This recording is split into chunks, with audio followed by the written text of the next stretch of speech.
But what's new? I'm going to go ahead and put this countdown at 9 minutes. Let's get some music. Okay. Maybe not. And there we go.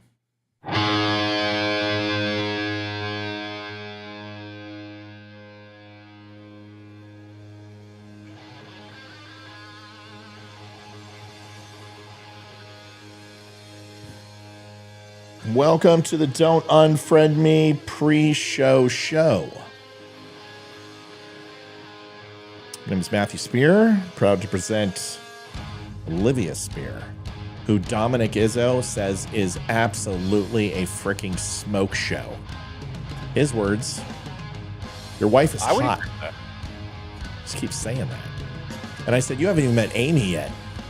And he's like, I don't want to meet Amy. He's like, I don't think I can handle it. So, fair enough.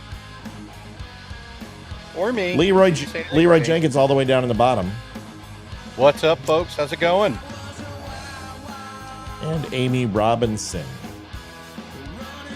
is in the other section of the show, which is the lower left. Got a topic for pre-show.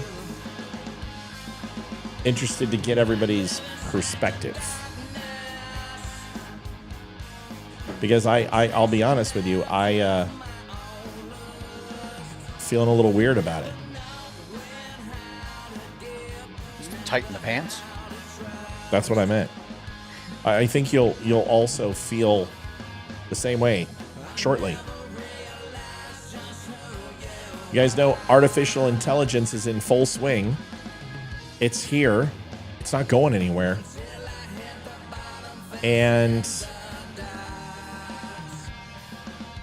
I don't know how to say this, but there is a very large uprising in regards to this photograph from both the left and the right. And if we can agree on anything, it's that AOC and Boobert in lingerie is probably a little overboard. Just saying.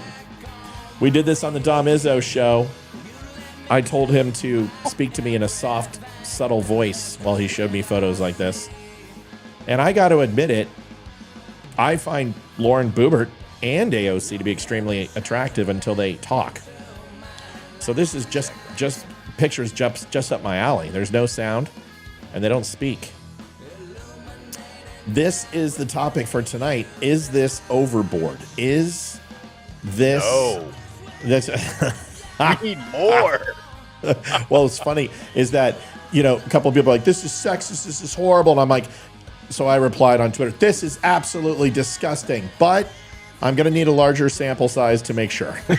But I can't turn away. Ladies, your thoughts, because the first thing I think is, what if somebody did this for the DUM Show and had you and Olivia in a photo like this? How would I feel? And dare I say I would be really pissed off. Yeah, I wouldn't be too happy. All right, so ladies, tell us. One of the dummies, though, could do that, to Photoshop that image, not with Olivia and Amy, but with myself and Matt. I would accept that. Why would you need the dummies? I can do that. I already did it. Don't see what it looked like. I would like to see that. But in all seriousness,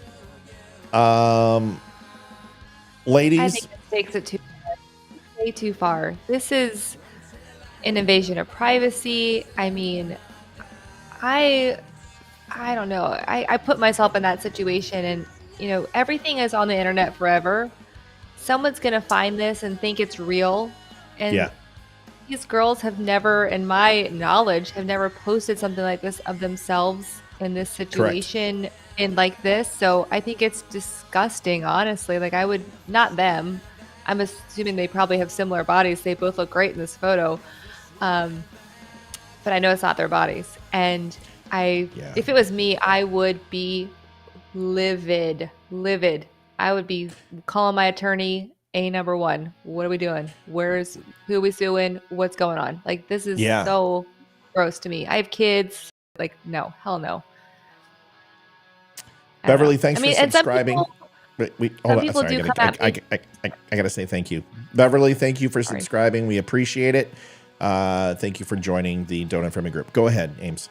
I've been called out for the swimsuit choices that I have, and I'm like, I'm not showing anything though, my swimsuits. Plus, I'm usually not like on a public beach. I'm usually with my family. I don't know. My ass is not. I don't know. It's not lingerie. I don't know. I don't know. Maybe I sound hypocritical, but I think it's totally different. This is awful. I think it's the implication that is the worst part. It's like this isn't designed to be, too pretty. Like if they were in full garb, and it said like, the Democrat, the beauty of democracy or the beauty of the republic, or Democrat versus Republic. Whatever, you want to do something like that, but having them hold hands, breast touching breast. I mean, it's to me, I don't like AOC or Boobert, but and I think it's degrading. I don't know. Okay, can anyone imagine if they would have, like Ralph Nader and Jim Jordan and Speedos? Yeah. I mean, everyone would vomit, but okay, fine. Let's go ahead and do like Dan Crenshaw. I don't know anybody from the Democrats. All I'm saying is Ruth Bader Ginsburg. Oh, yeah. Yeah, it's a little green. So, Liv, your thoughts on this? I think it's an invasion of privacy. I agree with Amy. It's right up the alley with when all the celebrities' phones got hacked and they posted their pictures online. Yeah. And that's right up there with that. And even though this is not their bodies, you're going to get the stupid people who don't understand that it's AI and it's fake. Right. And they're going to go around, oh my gosh, they posed nude. And then it's, I'd say it's going to tarnish the reputation, but they already both have pretty shitty reputations. I mean, Boobert gave her boyfriend a handy in the public theater anyway. She groped him for 12 seconds. Groped him. Still. Come on. Still. Yeah, like you haven't done worse? I'm not a congressperson. Okay, that's true. I don't have that high of a public image to maintain. That's true. But if a video came out and they're like, hey, look at the Don't Unfriend Me host and his wife, you know what I do? I'd sign copies. I'd be like, yeah, dude, we're sexually active. Who gives a shit? You sound jealous. But this is not that. This, like, if it was Vivek Ramaswamy and RFK, okay? Vivek, some people find him whatever. No. If this was Benny Johnson and Joe Rogan, it's just, it gives you a new ability to be a bully and harass people to a new level. And I don't appreciate it. Listen, I'm not some sensitive Joe. I saw this and I'm like, holy shit, this is hot. And then I'm like, but wait a second. Right. No, it's not. And at the same time.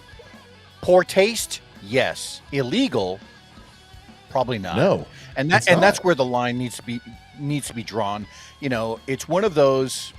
This is one of those hot button type photos that is not dissimilar from when people had photoshopped AOC in the past, claiming that she was in college and like throwing her legs up in the air. Right, I saw that. One was also photoshopped and wasn't her, but people took it as, oh my God, that's her. And so it's just one of those things where you have to be skeptical of everything on the internet. Okay, perfect. Leaving us 30 seconds. It's a great place to stop. We can carry it over when we get to the beginning of the show. I saw it. I felt it was important enough to talk about. It's all over the internet. It's not like you can't find it. And let's, in the scheme of things, it is women in lingerie. But, we've changed. Remember, women were bouncing on trampolines with Jimmy Kimmel, but that's now changed. Folks, welcome Spreely, Twitter, Rumble, Facebook, YouTube, Twitch, and whoever else I may have forgot. 5x5 on everything. I'm just checking. Outstanding. Spreely. All right, we're switching. We're going. See ya.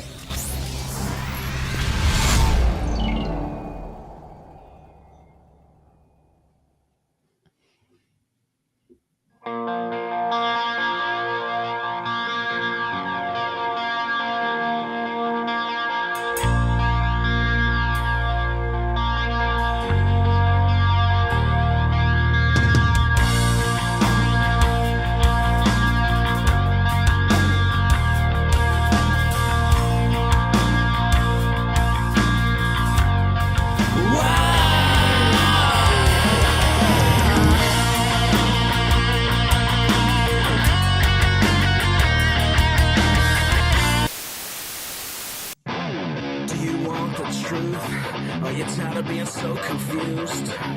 You feel like you're more fucked up than the lies on the evening news. Well, just step right in. We can talk about it all as friends. And if you want, we can hug and kiss and make up for the party end. Thanks, Beverly. Good to have you over here. I'm glad you found us over on Rants of Izzo. We like Izzo quite a bit. So welcome to the Don't Unfriend Me Show. Agree or disagree, stop offering me. It's time never. And also want to thank everybody for helping us hit our April goal, 1,098. We have extended into overtime for April. 1,500 is our new goal, and we appreciate it. You can go to linktapgo.com/DUM Show and donate. Remember, take care of your family, your friends, your loved ones first. Make sure you've given a little bit to charity. And if there's something left over, instead of maybe grabbing that $7.50 coffee, maybe you can help out the DUM Show. We appreciate it. You can go to thedumshow.com. You can tip live by going to LinkTapGo, or you can go to PayPal and donate. We appreciate it. Then you out, down, so what's your name? I won't tell no lies. Back up on the facts with truth. And if you can't get down with that, you must be somebody's dad.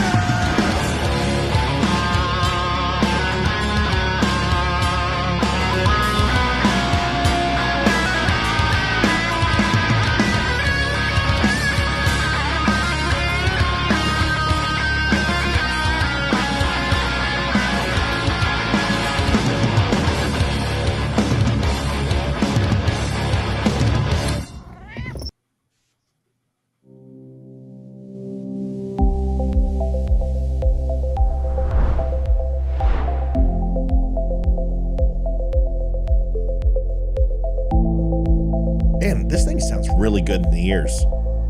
Got the headphones going. Sounds good.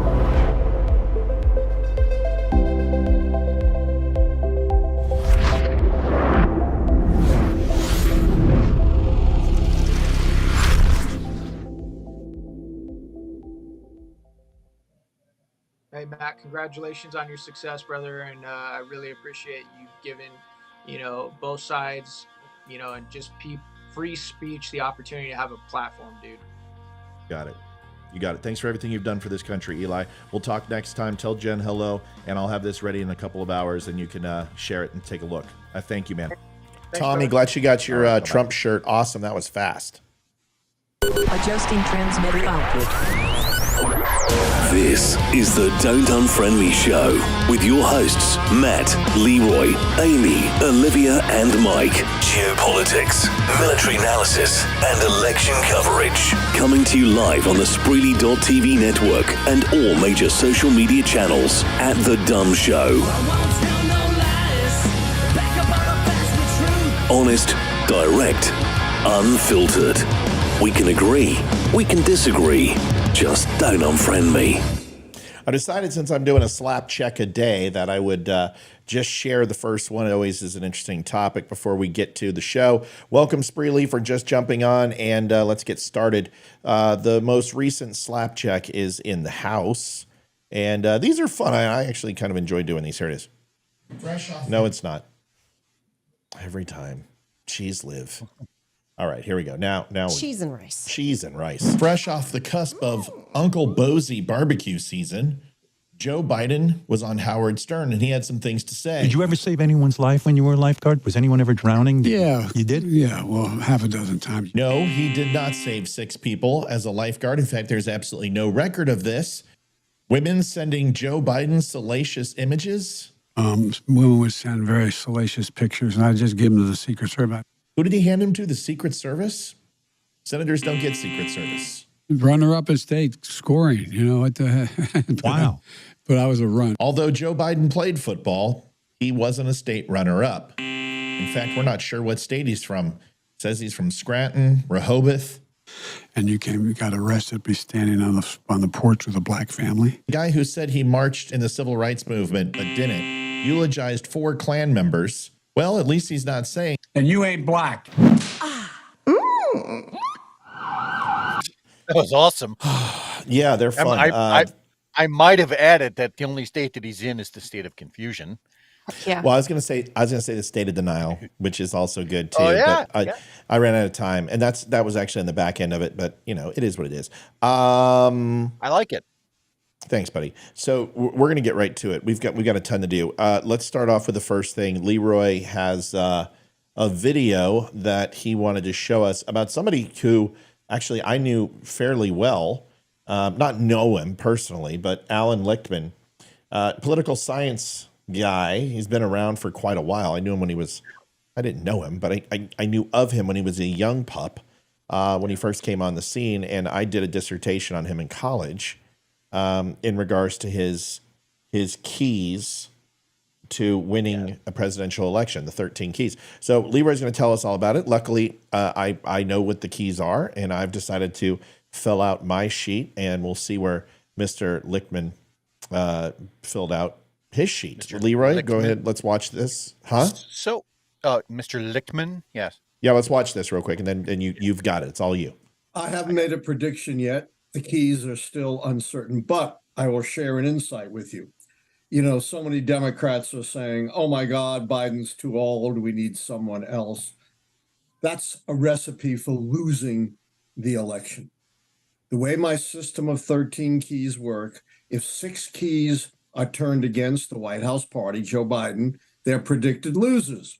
Fewer than 6, they're predicted winners. Now look what happens if Joe Biden runs, which apparently he's doing, which is the right thing.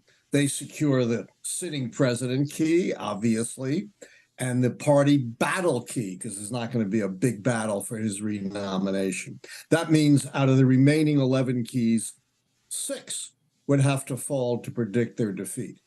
But if Biden doesn't run, then obviously they lose the sitting president key, and they lose the party battle key because there's no obvious successor. In that case, only 4 more keys would have to fall. The other insight I'll share with you is that what I'm looking at, the keys that are going to decide this election, are the 2 economic keys, the election year economy and the long-term, full-term economy, and the 2 foreign policy keys, foreign policy failure and foreign policy success. This is the type of guy that writes a dating book and then gives you, the 12 ways to score with women. Leroy, tell us all about this. Remember when Dionne Warwick had that calls into the psychics hotline kind of thing? Yes. I almost feel like this is rhetorical. I guess almost we feel don't like get to this answer is. it. I'm sorry, I didn't mean. You asked a question. Let us answer it. Does everyone remember Dionne Warwick? I just feel like that's kind of what this guy is doing. That's all. Okay, but does everyone remember Dionne Warwick? The name sounds familiar, but okay, so she was on Solid Gold, right? And she had the Psychic Friends Network where you would call in. Her and Joan Collins were competing, and she made millions off of this. You would call in and give her your money for 99 cents a minute. And she was a nut. Okay, sorry, Leroy, you asked that question. It's that's what makes the show fun is you ask these questions and then we get to answer. So yeah, we know who she is. Leroy, go ahead.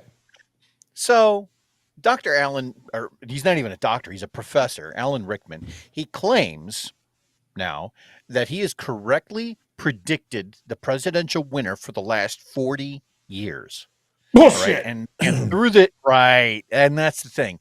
And through this system of keys that he has developed, that we're supposed to just believe that his predictions are 100% accurate. Now, to caveat that, what he is basically saying is that by July, he is going to make his final prediction. Now, what Matt has thrown up here is these keys that he is claiming.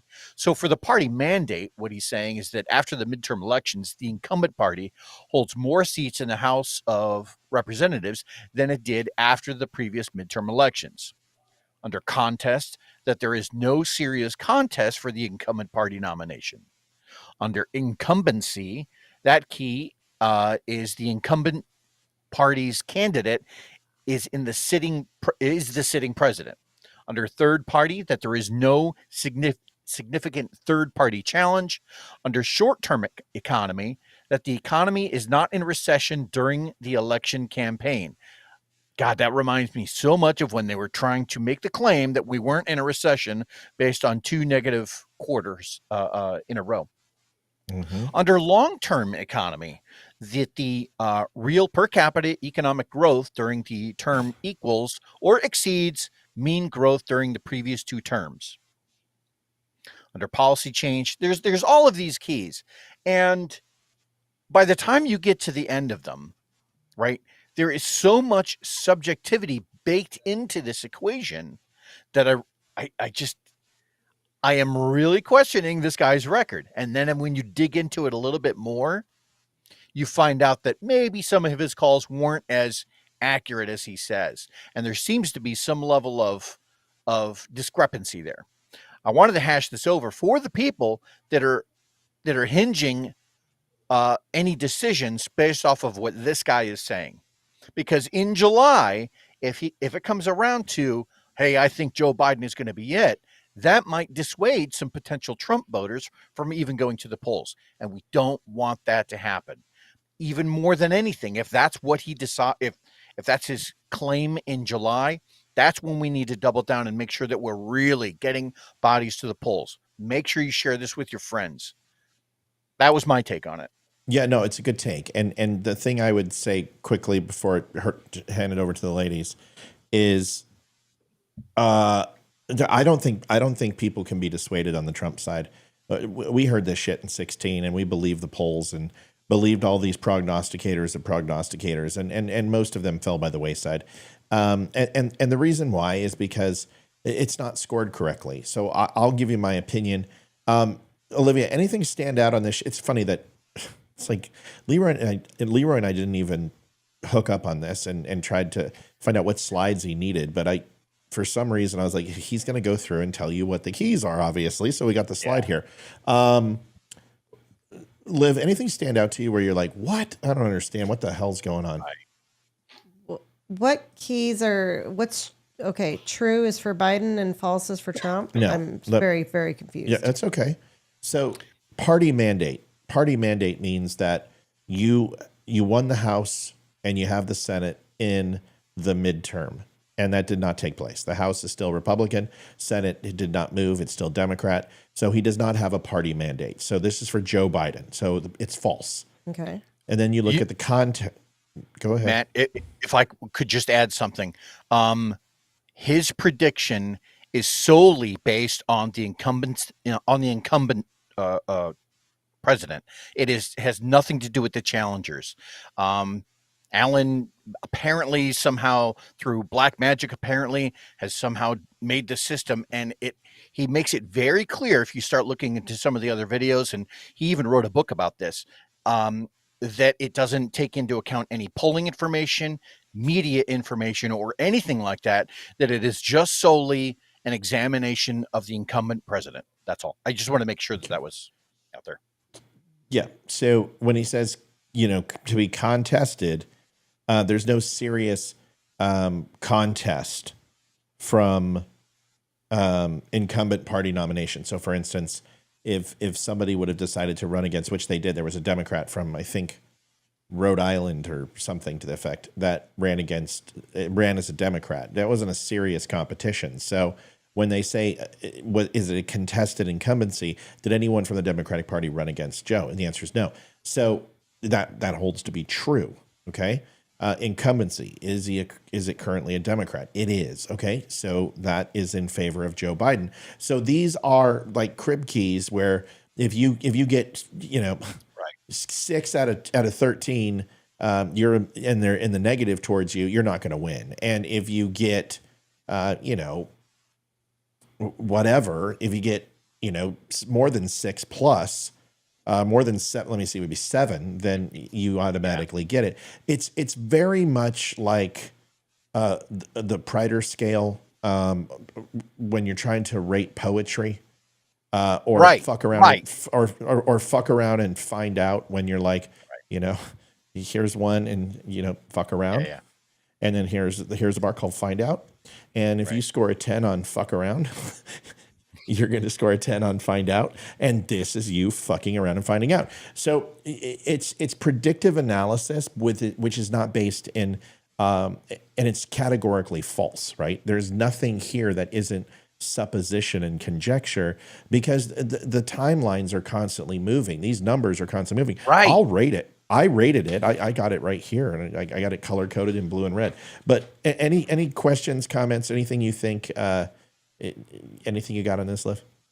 Okay, so true is leaning towards Biden winning. False is leaning towards him losing. No. Correct? No, Okay.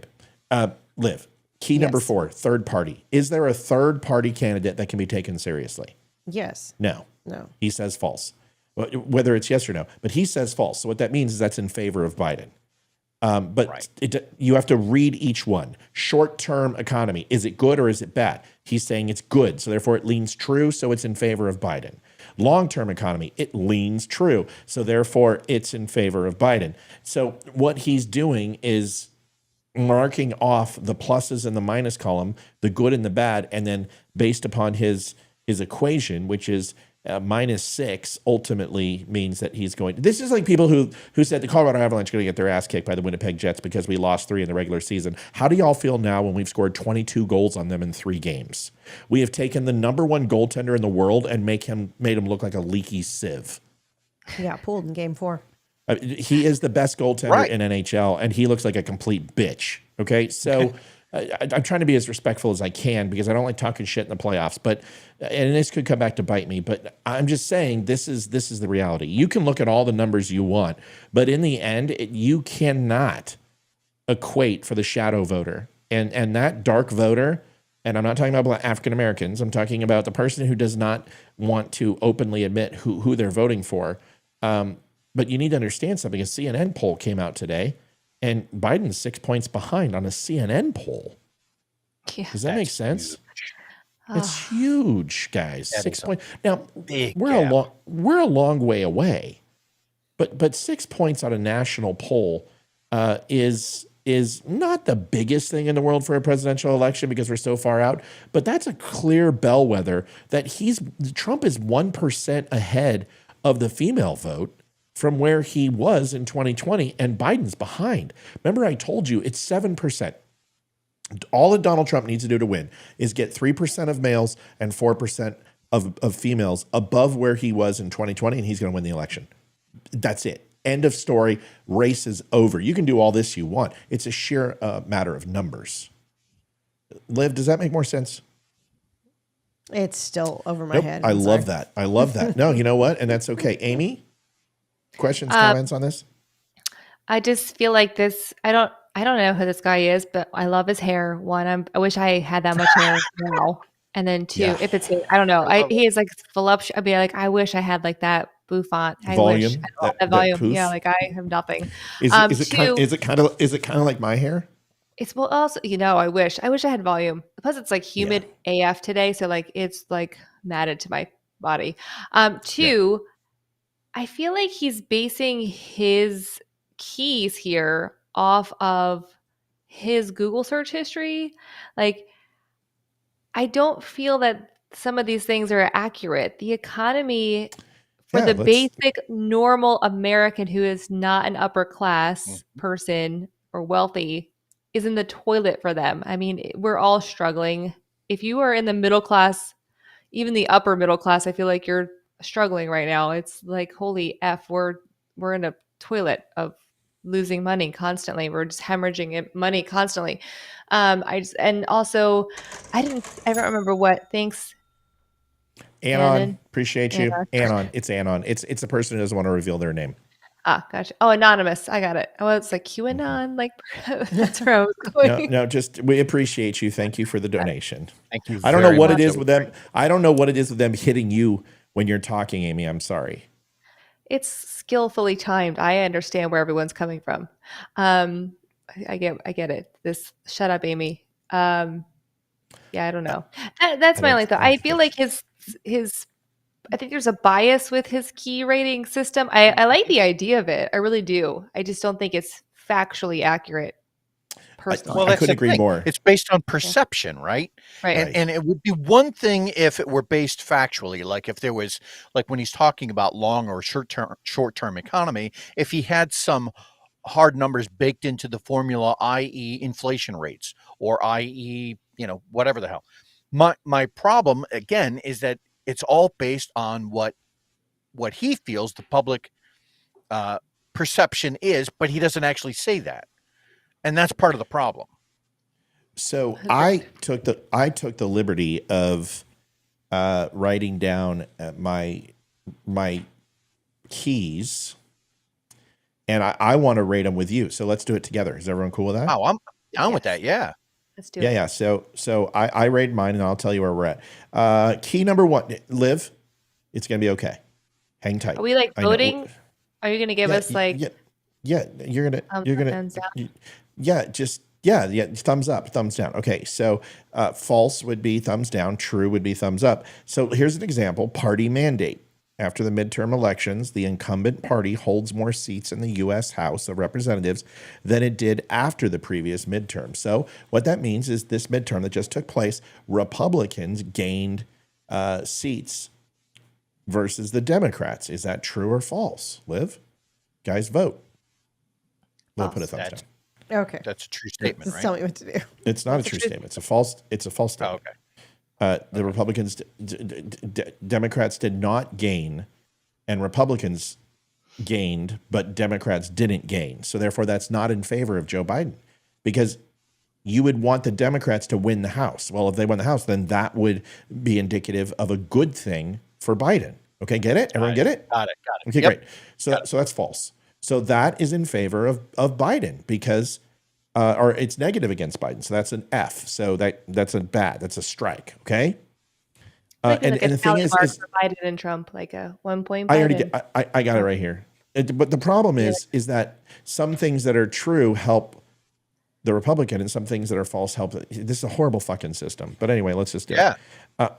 He should just have a points base for this. I mean, if you really want to break it down to it, there is no serious contest for the incumbent party nomination. And what that means is that there's no major Democrat running against him that is considered serious. Is that true or false? That's true. Right. So that right there helps Biden. Great. Let's do the next one. The incumbent party candidate is the sitting president. Yeah. Donald Trump's not president. Joe Biden is the Democrat president. Now we're on a roll, right? There is no significant third party or independent candidate. I agree. You think RFK? Because RFK. It's not RFK.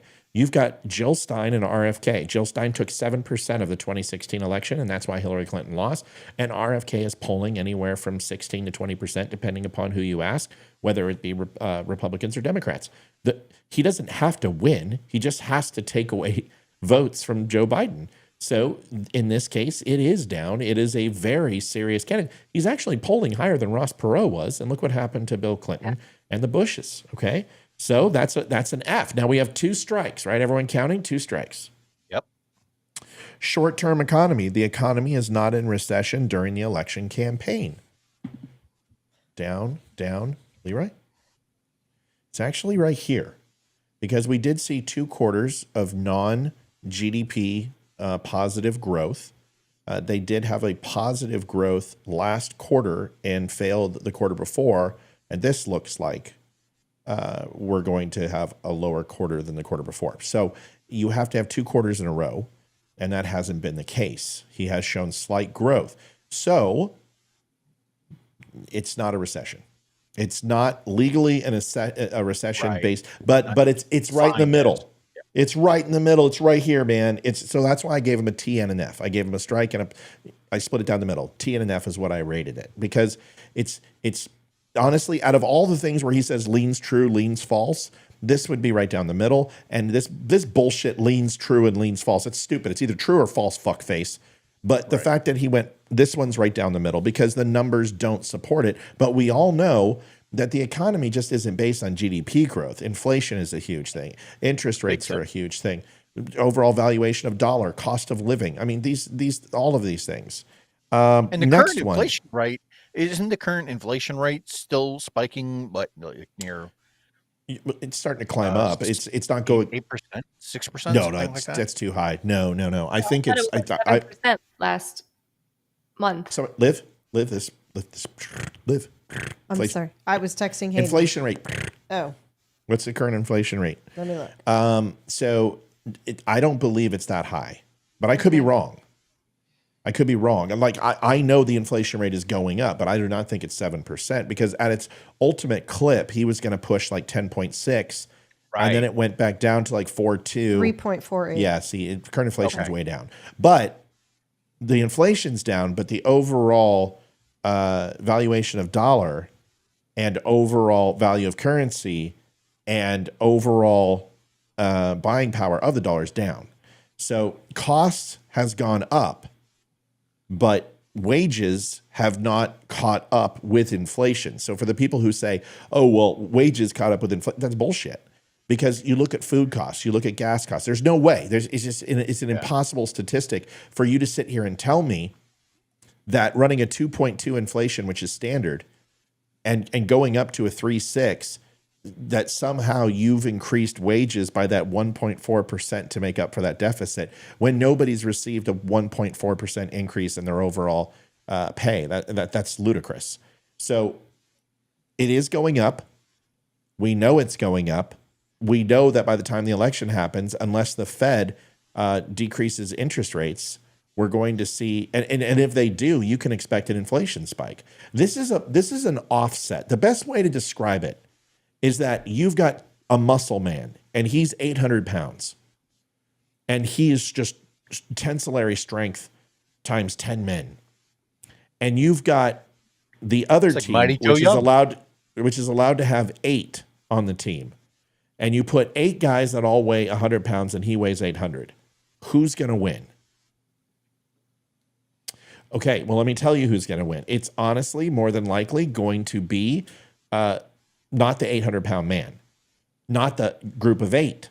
Because in theoretical physics, the same amount of pull based on mass that the 8 have is going to be equivalent to the 1. So what you do is the rule says you have to have 8.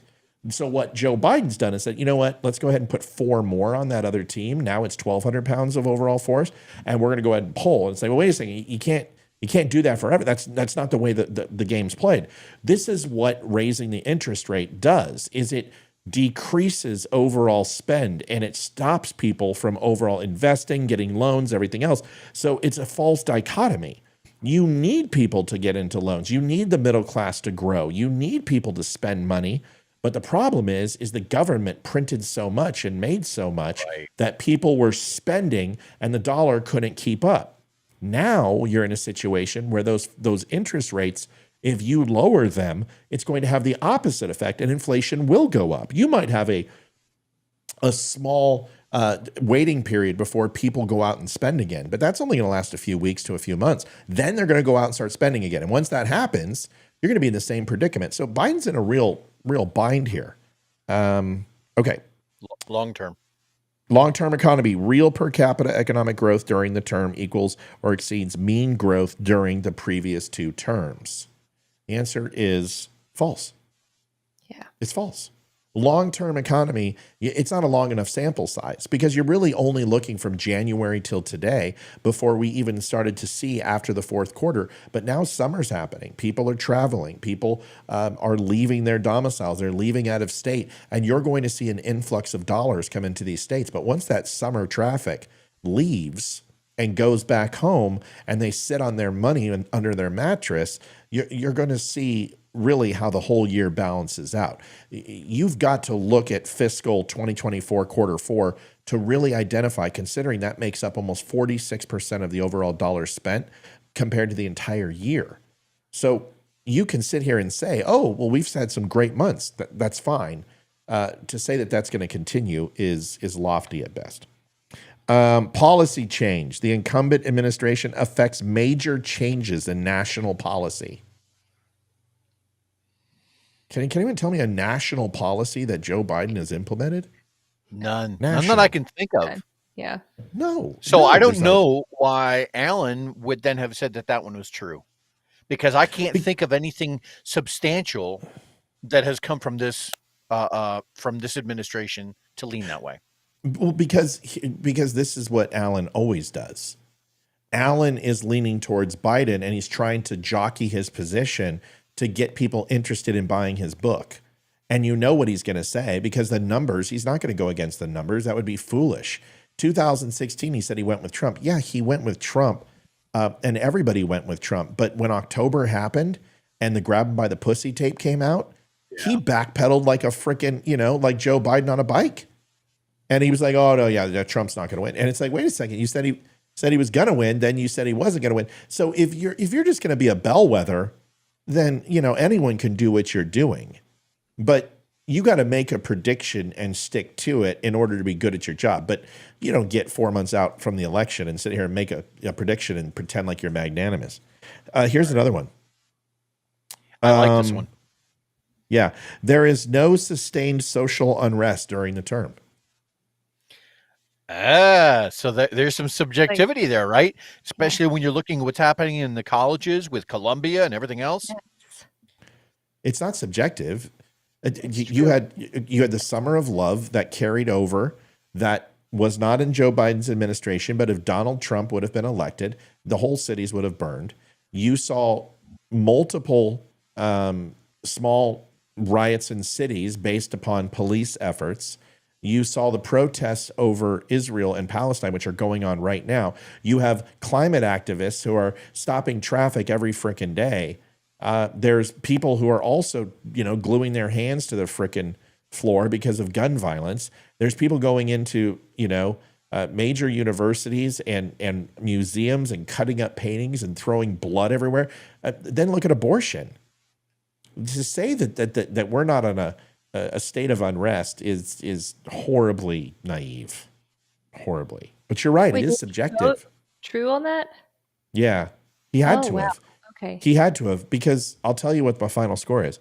9, the incumbent administration is untainted by major scandal. You've got to be shitting me. You've got to be shitting me. I mean, you killed 13 veterans because you put the Taliban in charge of security. That's enough. I mean, do you want to talk about Ukraine? There's Afghanistan, the withdrawal from Afghanistan. There's the classified documents that were in his garage.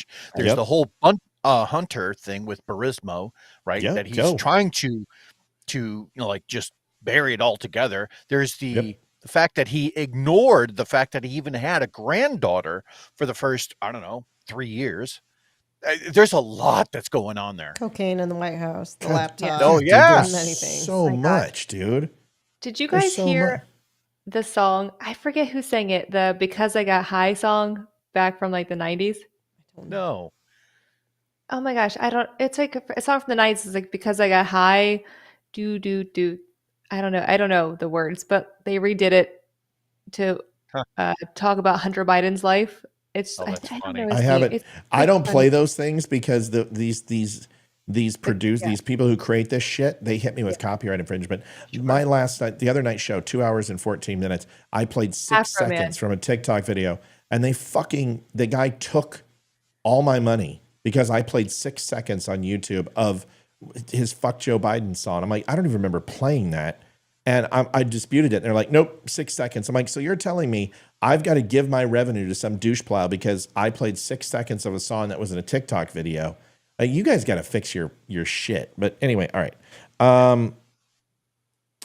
The incumbent administration is untainted by major scandal. Yeah. I mean, come on. I mean, just look at the state of the world. Yeah. I mean, dude, you told 47 intelligence officials to lie for you about Afghanistan. I mean, what do you mean there's no major scandal? You guys spied on the fucking campaign of Donald Trump. We found it out. Watch out. Good save. Thanks, Pumpkin. We should put a sign on the door or something. Watch out for the camera. Yeah, that's exactly what it is. Okay, next, foreign military failure. The incumbent administration suffers no major failure in foreign or military affairs. How can you possibly? Holy shit! Go ahead, go ahead, Leroy. What are you hesitating for? Because I was thinking, I'm when they say major versus minor, and I'm trying to make that distinction, and I'm slower than you are. Well, the major is, and here's the dumb one: the incumbent administration achieves a major success in foreign or military affairs. It's the same question. You just reworded it. One's a major failure, a major success. If you have a major failure, there's obviously no success. And if you have a success, you don't have any failure. So why are you double dipping? You're fucked, dude. No, the answer is no. Well, what's interesting is that in Allan's spreadsheet on that, he had both of those listed as false, even though they seem to be opposite of each other. That's right. Listen, and this is where you need some sort of algorithm that only he possesses. And it's like, come on, dude. Last two. The incumbent party candidate is charismatic or a national hero. No, Joe Biden isn't charismatic. He didn't save some lives. He's a lifeguard. He's a hero. Didn't he saved 6 lives. Yeah. Like he's done a lot in his mind. He rubbed my hair national. In his He's not a national hero. I mean, the next question is the challenger party candidate is not charismatic or national hero. No, he's not. Donald Trump is not a national hero and charismatic. How? No. I think he's charismatic. How? I think he's very good with normal people. I think he has that charisma to talk to anybody. I think people Joe like Biden him. has that. Joe Biden has that ability then. He can't even have a conversation with most people, though. When he goes out in public and tries to do the Donald Trump thing, it's just comedy of errors. It's so sad to even watch. It's like I don't even want to make fun of him. And when Trump does it, like that's why you have all these viral videos, because people like Trump. He has that charisma to go and talk to anybody. Doesn't matter where they are. 41%, but his approval rating is 41%. How? What? You just interrupted me. I'm sorry. His approval rating is 41%. How can anyone? And Biden's 37 to 39, depending upon which poll. In my opinion, in order to be called charismatic, you think it would be that you would have to be somewhat at least 50% popular with the country, right? I don't know. What's our definition of charismatic? Let's do that first, and then we can decide. Go ahead, Leroy.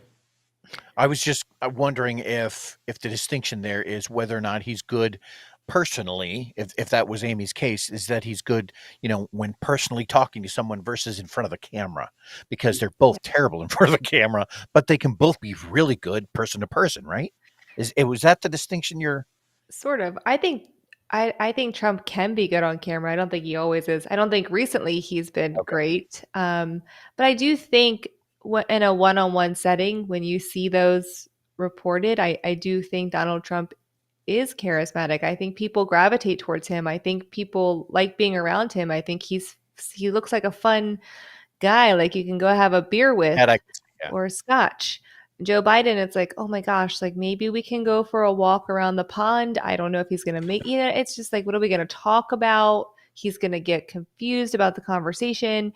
And I'm not trying to rag on him. It's just, I'm basing it off of what we're seeing. He's constantly jumbling his words. He's constantly confused on the media. It's I don't know. I feel bad for him. So here's the definition. Exercising a compelling charm which inspires devotion in others. Then they're both charismatic, if that's the definition. No.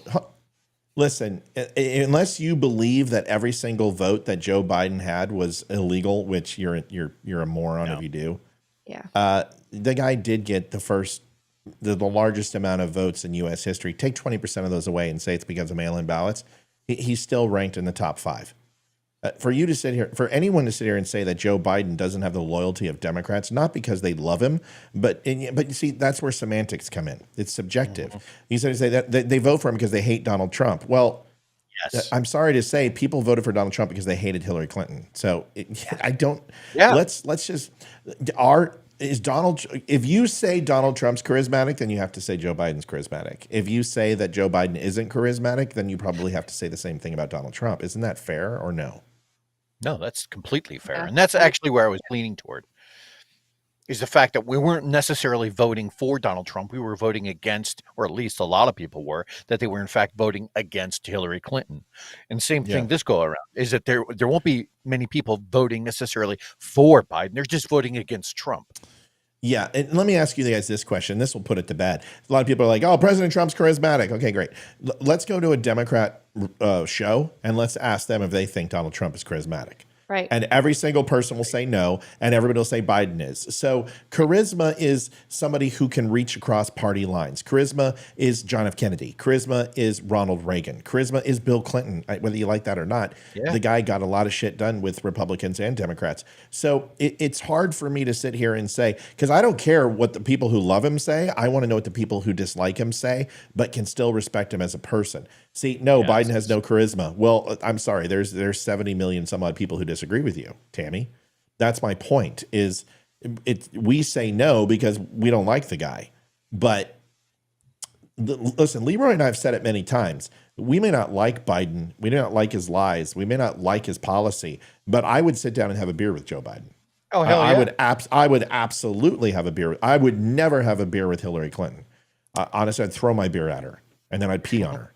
But I would probably have a beer with Joe Biden. Now, it doesn't mean that I wouldn't be like, dude, come on, man. Who are you fucking kidding? But I would still want to sit down and talk with him.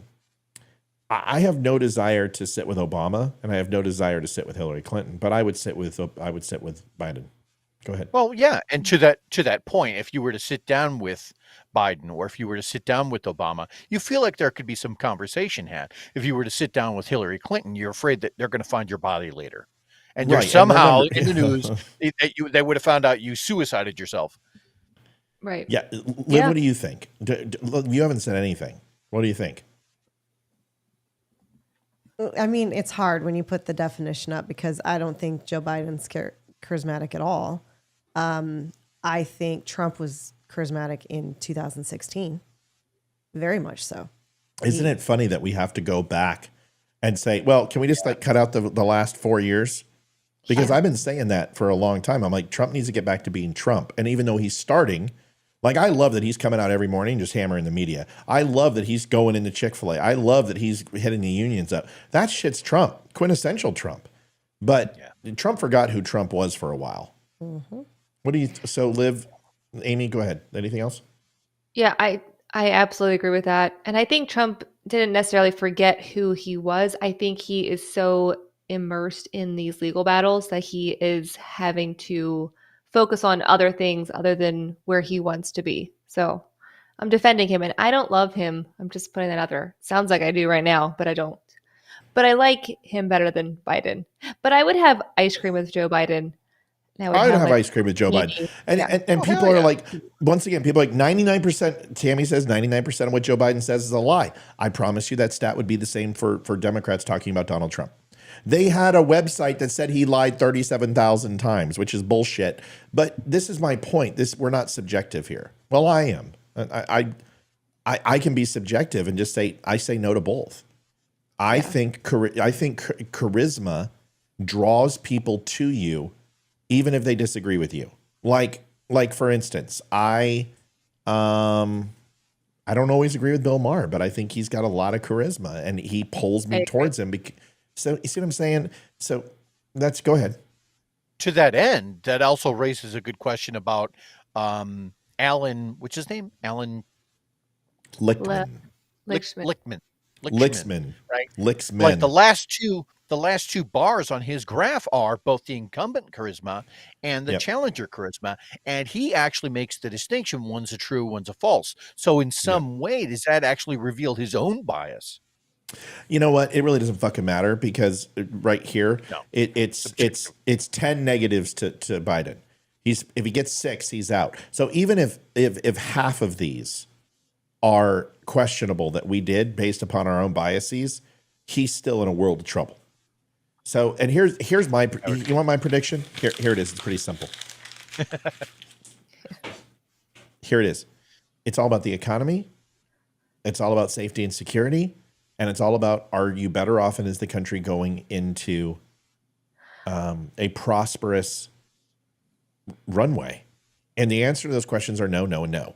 And you can make up all the shit you want about Wall Street, but that does not impact the middle class and it does not impact the lower class. And those are Democrat voters. The elitists don't give a crap because they don't feel the pain. They don't care what a price of a gallon of milk is. They don't care what a gallon of gas is. The middle class and the lower class do. And those are the three things that he's going to be weighed on. And ultimately, You have to ask the biggest question that he doesn't ask, which is just blows me away, is America ready for a change? Are they looking for a change agent? And the answer is yes. They know what they got with Biden. They know what they got with Trump. And America wants what they had with Trump over what they have with Biden. You can hate Trump, but be happy with the results, or you can like Biden and suffer. You decide. You would rather fuck the girl who's a little bit ugly but puts out in a really great way versus sleeping with the hottie who's frigid and doesn't do anything. Right. So that's just the truth. They're willing to sleep with a pig. No, it's a good just point. saying. Oh my God. Is the company, that should really be one of his additional metrics. Is the country ready for a change? There's so much shit there's so much shit he didn't include. There's so many variables that the American people, I mean, you've got 16 hot button issues this election. It is the most we've ever had. And you see the most diversity in the top 3. They're the highest and most consistent that have ever been negatives in this country. But then you look at the bottom 12 and they're all very, very similar. They all share 4 to 5 points of the pie.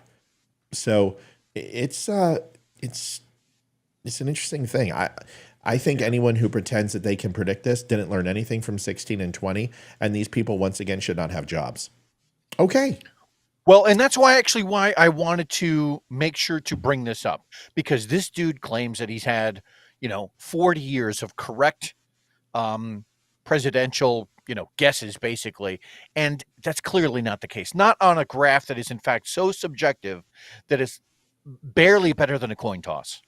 That's all I really wanted to get out there, to make sure that if you hear that name, or if you hear this poll come out, that doesn't dissuade you, that you still could continue to plan and plan to go and vote bigly. Yeah, you better vote. Because if you guys think that you're not going to hear voter suppression come from the media and tell you, oh, everything's going to be fine, Donald Trump's got it in the bag, you better not believe that shit, because that is all a form of suppression. To take what the media says and do the opposite. All right. Amy wants to talk about some of the protests. I got a 2-minute video here, but then I've got another video that I have to show you. So the whole theme of this is to talk about these protests going on all the way from Harvard to Berkeley. But I also want to talk about what a bunch of whiny bitches these guys are. I mean, seriously, what a bunch of pussies. I'm sorry. Oh, the zip ties hurt. Who's that? Oh, all the protesters, they're crying like little girls. Like, he sprayed me with mace. Oh, the zip ties hurt. He grabbed me by the hair. When are these guys? I mean, at least people, Are we going to get a bathroom break? Yeah.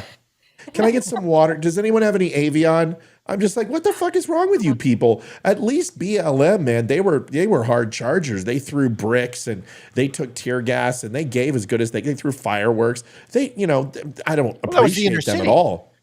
Well, don't be racist. Okay, let's watch this. Now turning to Columbia University, where protests continue for a 13th day. Students now demanding the university divest from companies that do business with Israel. Brian Yennis is at Columbia and joins us now. Brian.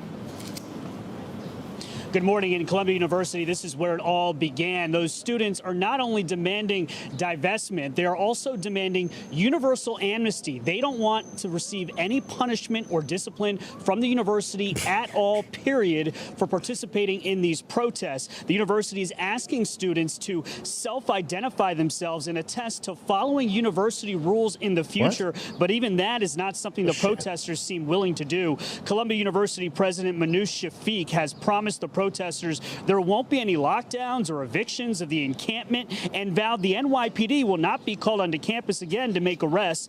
The university says negotiations are ongoing with the protesters, and who promise to continue to protest. Dude, the smell has to be just absolutely like amazing. Oh yeah, just like Pakistan in the summer. Right. It smells like patchouli and Birkenstocks. I mean, just like Burning Man without the cool music and stuff. Exactly. Hey, Liv, what's going on, hon? He didn't need something. All right. $15 billion endowment from companies associated with Israel, while also severing academic ties with institutions in Tel Aviv. Over the weekend, Senate Minority Leader Mitch McConnell had this to say about the growing protests nationwide. What needs to happen, at least at the beginning, is these university presidents need to get control of the situation, allow free speech, and push back against anti-Semitism. I thought that was largely gone in this country, but we've seen a number of young people who are actually anti-Semitic. It's almost as if the university here at Columbia is trying to run out the clock. Last day of classes today. Final exams begin Friday. They want this all settled for the on-campus commencement ceremony on May 15th. Guys? Can we just wrap up the war and just kill all those Palestinians a little more quickly, please? Because we've got a commencement address, and you guys are really fucking with our chi. You're fucking with my timeline, man. Yeah. What the? Yeah. What the? All right. So Amy, I'm going to show one other one, and then I want you take off and lead this. One I was going to send to you that I didn't have time to get over to you as well. I watched so many videos today related to this, and I was fuming. I don't know. I'm pretty good. We'll see how good I am. Let's see. I took quite a few, and I'll give you. This is the one. God, I'm good. I guarantee this is the one you want too. Watch this. Happened. Oh shit. We were peacefully sitting on the ground trying to defend our area, just like linking hands and chanting, and then the police officers kind of just came in and they completely trampled all over us and started yanking him and pulling on his legs and beating us to the ground. And it was She's like, shut the fuck up, Seiji. I'm talking. I'm sorry. extremely violent, and I just genuinely think that there's no justification for this. We were sitting there in peace, and this was... Dude, look at this warrior. A fly. It lands on her head, and she's like, what? First of all, I don't know what's on her nose, but I think the fly wanted to mate with it. So here it is. No justification for this. We were sitting there in peace, and this was not like everybody has been chanting. This was not a riot. Why are they in riot gear? You two stay here. The militarization of the police is just absolutely disgusting. And they're supposed to be out here protecting us. Yeah. And they've done nothing but injure us over and over and over again. Happens. So that's one. And then I've got one. Did you get the one with the girl who was tempting what? to talk? That what? There was a woman who was interviewed. It was her and a Jewish student of, I think, Washington University, and the Jewish student was giving his account. Did you get that one? No. Okay. I'm sorry. I got to address something, and I haven't done it in a while. Linda. Uh-oh. I just, Linda. Oh, I see. Can I say something to you where, since you've been so open and upfront with us with your personal opinions, can I give you mine? Great. Because I really am not asking. It's my show. Fuck you. Yeah. Fuck you. Okay. I feel really good about expressing myself. I hope you enjoyed it. You know what? Fuck you, Linda. You don't know me. And it usually takes people at least 5 or 10 minutes to figure out I'm crazy. So stop jumping to fucking conclusions and do your time like everyone else had to. I'd appreciate it. Thanks.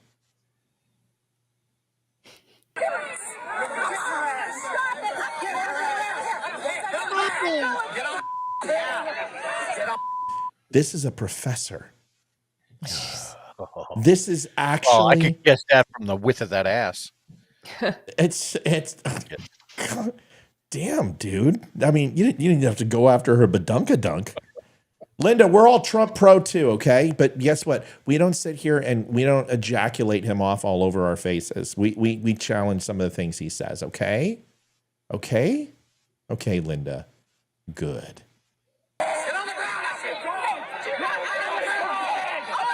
Oh.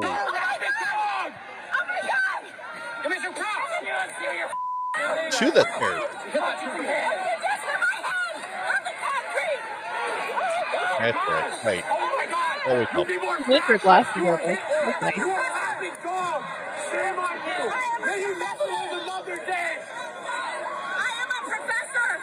Too late.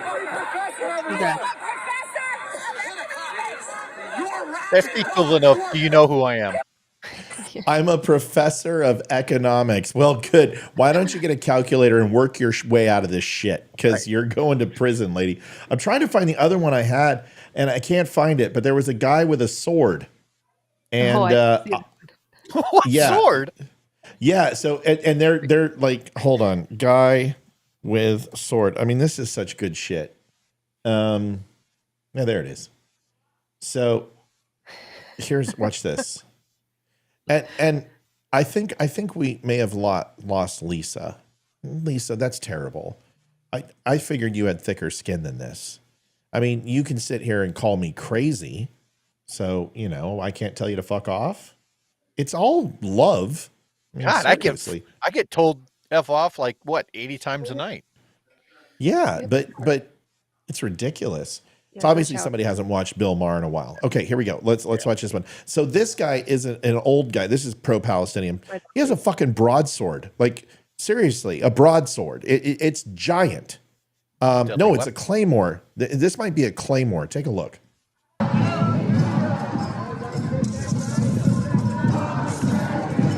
Not the broadsword. We need you to cooperate, okay? Linda, Lisa, I don't care. Karen, that's the only thing I heard. Now, don't listen to the old man. So the guy pulls a gun. Cop pulls a gun. Listen, some guy is wielding a sword and playing Highlander reenactments. Yeah, like there can be only one. I'm pulling my sidearm. You're damn right I am. You've got a weapon. I told you to drop it. I'm gonna pull. He's like, oh, he pulled his gun on him. You don't know what else he has. Yeah. What if he has a Manriki Gusari, or he's got a claymore, or he's got a dagger or a dirk? You don't know. I mean, this guy might just be like a nobleman from freaking the 1300s. We don't know. Go ahead. Here's the thing. If you go to get on an airplane and it's something that the TSA tells you, no, you can't have that. There's a reason, because it can be considered a deadly weapon, right? So any of these ass clowns that are out here with broadswords or knives or anything like that, yeah, that cop has every right to go ahead and stage his hand on his weapon. Because when you've got swords and ninja swords and everything else, God knows what those stupid teenagers have. Ninja throwing stars. What else is out there? No, I'm gonna go in ready. Quickly, Karen, I canceled your bronze membership. You wanted the silver. Make sure I'm correct, so I can cancel your bronze, and then you're going to be set. Go and create your password. I love it when people listen. You three, Karen, Violet, and one other complained on the website, and then I call you this morning, and I've sent you 10 emails, and you guys are dragging your ass signing up for the site. Come on, you get that seriously? You get that customer service, and then you guys do that? So Karen, get your butt over there, look at your email, and sign up for your account, please. Thank you very much. Holy moly! But what about a trebuchet? Right. Can't get Jared Redman says, you're cool, F you, you're cool too, flock this shit, I'm out, you can't fire me because I quit. I don't know what that means. But Jared, it's good to have you here after so many months of not seeing you. A sword, bro? A sword, bro? So listen to this guy on camera. A sword, bro? A sword? What the fuck are you doing, pigs? Everyone, please stand back. What the fuck are you doing, pig? Please stand back. Fuck you. This is for the protection. What are you doing? I'm asking you a question. He tries to answer, and the guy tells him to fuck off. Well, I guess you weren't looking for an answer. I guess that was a rhetorical question. Jared, I don't know what it means, so it's from a movie. Okay, whatever. I just didn't know what it means. I haven't seen you in a while. How are you? How have you been? I hope you're doing well. Thank you, pig. Pulling out a gun is for the protection of who? You just turned your body cam on? You just turned it on? The fuck are you doing? You pulled out a gun, you don't even have your body cam recording? Going to bed? Yeah, it's on now. I just saw you turn it on. I love you, buddy. So, Amy, make this all make sense, Amy. These are your people. What the hell's going on here? Oh, these are my people. I identify as a protester. I just don't go to any. I mean, we talked about this a little bit the other day, and how I still don't understand why this is being allowed on certain campuses, especially these private campuses that you have to pay, what, I don't know, $100,000 for a semester. I don't know how much it costs to go to a lot of these schools. We found out that $62,000 at USC national average is between for top 50 school $40,000 to $45,000. Okay, so you're spending $100,000 a year to go to school. I'm assuming that including room and board, books. I don't know. I have no idea, but it's a lot of money. And my kids are not in college yet, thank God. If I was a parent paying for my kids' tuition, or if I was a student paying for my tuition at one of these colleges, and these people who I've seen on a few news outlets that they're trying to prove that these are career protesters, that they actually don't even care about this cause. They are hired by organizations, which is why they have all the matching tents and the matching, megaphones. They all have these signs that are coordinated. It's very much a organized event. They're paid to organize these events, I guess. But they are disrupting people. I watched a lot of interviews today with a lot of Palestinian students who are openly hateful. And the scary thing is they didn't realize how hateful they are in the way they're talking. And they had Jewish students directly having a conversation and telling them their experiences. And this one poor child, he's like, I had to take off my yarmulke. I can't walk on campus. And that was weeks ago. And then his family finally was like, we're going to just move you off campus. You're not safe there, because he had been threatened because he had a Star of David necklace on and he wore yarmulke. He's like, I don't walk around saying like I'm Jewish. Or he's like, I tried taking off my yarmulke. That wasn't enough. I'm being targeted. I'm being followed, threatened when he left his dormitory or apartment or whatever. And then the Palestinians, the lady who responded goes, well, oh my God. Go ahead. Every fucking night, it's got to be somebody who gets offended. Can you just understand we're joking? I called you this morning. It's a joke. We're kidding. I mean, my God, we're just having some fun. We're just playing around, people. Why is everything so drama filled? Nobody called anybody out. We're joking. We're laughing. We're having a good time. I mean, come on, man. You guys, it's just not fun anymore. You're making it hard. It shouldn't be like this. We're just having a good time, people. Amy's just talking about something, and you gotta, why? It's just, we're messing around. Nobody's upset. No, we just want you to go sign up, and you know what, Violet, you're signed up. You already signed up. It's a success. I'm just trying to get you taken care of because you were concerned. You left 4 posts about it. And how else am I supposed to communicate with you? I called you this morning. You're the first person I thought of. And you didn't call me back, so I'm reaching out to you here. I don't understand. But this has got to stop. Either I'm turning off comments and we're just going to do the show without it, and that's what makes us unique, and it makes us a great show. It makes us a fun show. But this has got to stop. This victimhood shit has got to stop. And this isn't directed at one person. There's people on this show who are disparaging our checkout system on the site. We're talking about sitting here how we're trying to make a living. We're trying to keep this show going. And people are sitting here and dissuading people from actually buying things from the show that keeps us alive because they don't like PayPal. There's got to be some common courtesy, right? It can't just be that I'm always wrong. But I don't understand. Nobody's upset. I was smiling.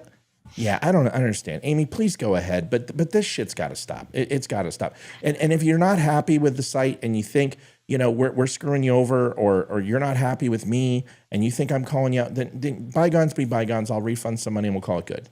But nobody should be upset. Nobody should be upset. We were smiling.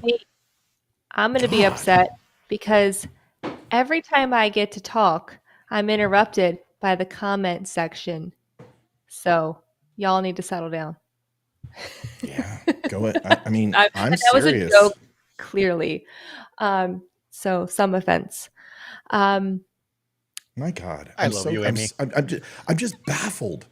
I am baffled. I mean, how I gotta say, you treat people with such a high level of love, and you care about them, and you want to have that their T-shirts fit, or you want to make sure that if a piece of the documents of freedom gets broke, that you take the hit. I've got somebody who ordered 6 books from me. And those books cost me, those 6, $50. The first package was lost. We still haven't gotten the money back from the U.S. Post Office. The second one, we were supposed to get our money back, and it finally showed up. But I lost money, and I don't care. I call people and ask them how they are. I find out people are in the hospital, and I donate money to people. I don't, this isn't to gain accolades, but this stuff's got to stop. This whole I give you a little bit of money and now I own you this isn't the first time that this has happened. And I'm not saying Violet's doing that, but we've lost great viewers, people who used to be on this show, because they donate, they get a T-shirt and they get a hat, and then they think that they can tell me whatever they want to do, and that's not the way this works. Yeah. This is not about Violet. This is about other people who've said things that are extremely disrespectful and contentious. I agree with Amy, but I have to address this. I can't let this sit in chat. I've got new viewers who are sitting here and going, this is a longtime viewer. I'm not going to come here because this guy doesn't care about his viewers. How can you possibly even remotely think that? Especially after the Zoom call we had on Saturday and bringing everyone together and talking about our lives. And it was a great conversation. I don't understand. But if you're not happy with this podcast because I just said, hey, go out there and fill that thing out. You guys made a post and I went and got it fixed for you, and you still haven't signed up and checked your email, or I called you, I'm just playing around with you. So I don't know what else to say, except maybe comments need to go off for a while, because it keeps distracting from the show, and it's no longer fun. It's becoming a chore. Okay? All right. Amy, did you want to say anything else? Oh, I think about I'm this? good now. All right, I mean, good. no, it's a mess. It's all a mess. I feel like some of the comments section could be good at the protests because they are just throwing all their crap at us and then complaining that we're hurting their feelings, or that we're hurting them in some way, or we're being too rough with them, even though they're disrupting our life. Does that make sense? Like, maybe, I don't know. Again, I'm kidding, but still some offense. I just want people to just, God, give me a break. What did I miss? Nothing. I'm an asshole because I challenged some of the dumb club members who haven't signed up yet, who were very concerned about not having their accounts up. We reset an email for them to recreate their accounts, and everybody's done except for the 3 that said that they were concerned about it. And I'm like, I just give them shit like, hey guys, I called you this morning, or I sent you an email and you haven't. Thank you, JD. And you haven't. Wow. You haven't done, JD. I'll suck up to you in a second. That you haven't done what that you wanted so bad. Come on now, go get your butts in there and go get it done. And I'm trying to be flippant and just play around. And this isn't the first time that we joke with members. It's not the first time we share something where, we pray for people on this show who are members. We talk about drug addiction. We have people cry about they lost a mother on this show. This has never been a show where we're afraid to talk to each other. And if you found that inappropriate, I don't understand how you watch my show. I mean, okay, so now I got to stop because it's really we're eating family dinner at Thanksgiving, and we're all the relatives that you like to watch or have fun with after a few drinks of wine, but you don't always want to interact with. Just pretend we're that side of the family. Like we're good for a Yeah, few laughs at a show, but maybe don't talk Nobody, to us. I don't know. nobody likes to feel bad. Nobody likes to, Right, nobody right. likes to be the dick. Nobody likes to be the uncle that nobody wants to talk to. But Right. you guys got to understand, this isn't the first time. I mean, like I said, we had people disparaging PayPal last night. We had people disparaging the Dumb Club who were chiming in who weren't even members. They were like, "Oh, well, you know, this is what happens with my phone and my text and blah blah." And I'm like, why are you bashing on something we're working so hard for? Do you realize last week alone, I think Olivia can tell you, how many hours do you think I put into the Dumb Club, Liv? Last week? Minus the normal 70 hours that I work. Oh, probably another 20 or 30 on top. Terry's up at 4 a.m. trying to get the Dumb Club up. I mean, so guys, I'm willing to stop the show just because it's like, this interaction that we have is really special, and it doesn't happen. But you gotta give me a little runway. You just got to give me a little runway. You have no idea how hard this is. You have no idea how I got to keep 4 personalities on track and not talk over them and keep them happy and keep them going and engaged while keeping you engaged, while addressing things, looking up at things, having my own kids saying, "Dad, are you going to come out and play catch with me? Hey, Dad, will you go ahead and look?" You guys, this is not a corporate run show. We're human beings. We have lives, and what you say impacts us. I am aware that what I say impacts you. I would ask that you would just give me a little bit of leeway with all the distractions going on, that I may not say it perfect, but I will tell you my intent was not to be disrespectful or call anyone out. It was playful. I was joking, and that's that. All right, Amy, we're talking about protesters who cry a lot, Liv. And that, you know, they go out there and they're all tough and they yell and call, you know, cops pigs. And then they cry because they don't have can I get a bottle of water? As they're zip tied. And in that last segment, the dude had a sword too. So that's actually when started going off the rails. Is that Matt showed a segment where this one of the protesters had a sword and was threatening a cop with it, and the cop basically picked it up, and then somebody was trying to basically antagonize the cop. That was the crescendo. Unbelievable. So Amy, let's start afresh. Get your opinion out. Everyone shut up and let Amy talk. Okay. So anyway, Leroy, I had a question about that. I knew that was coming. Whoa. Oh, love my you. Go God. ahead. Go ahead. I mean, yeah, I think I said a lot before. Really what it boils down to is the people who are protesting are disrupting a lot of people's lives, and not just the students, but the surrounding areas, people commuting, people just trying to get to their freaking job. You're messing up so much for every single person. And honestly, I don't think many people care about what you're protesting for. I don't think anything that they're protesting for Palestine, I don't think that's going to change the opinions of the majority of the world here. Hamas is evil. What they did to Israel was evil. Israelis have the right to feel safe and comfortable at their own freaking college campus that they've paid to be at to get an education.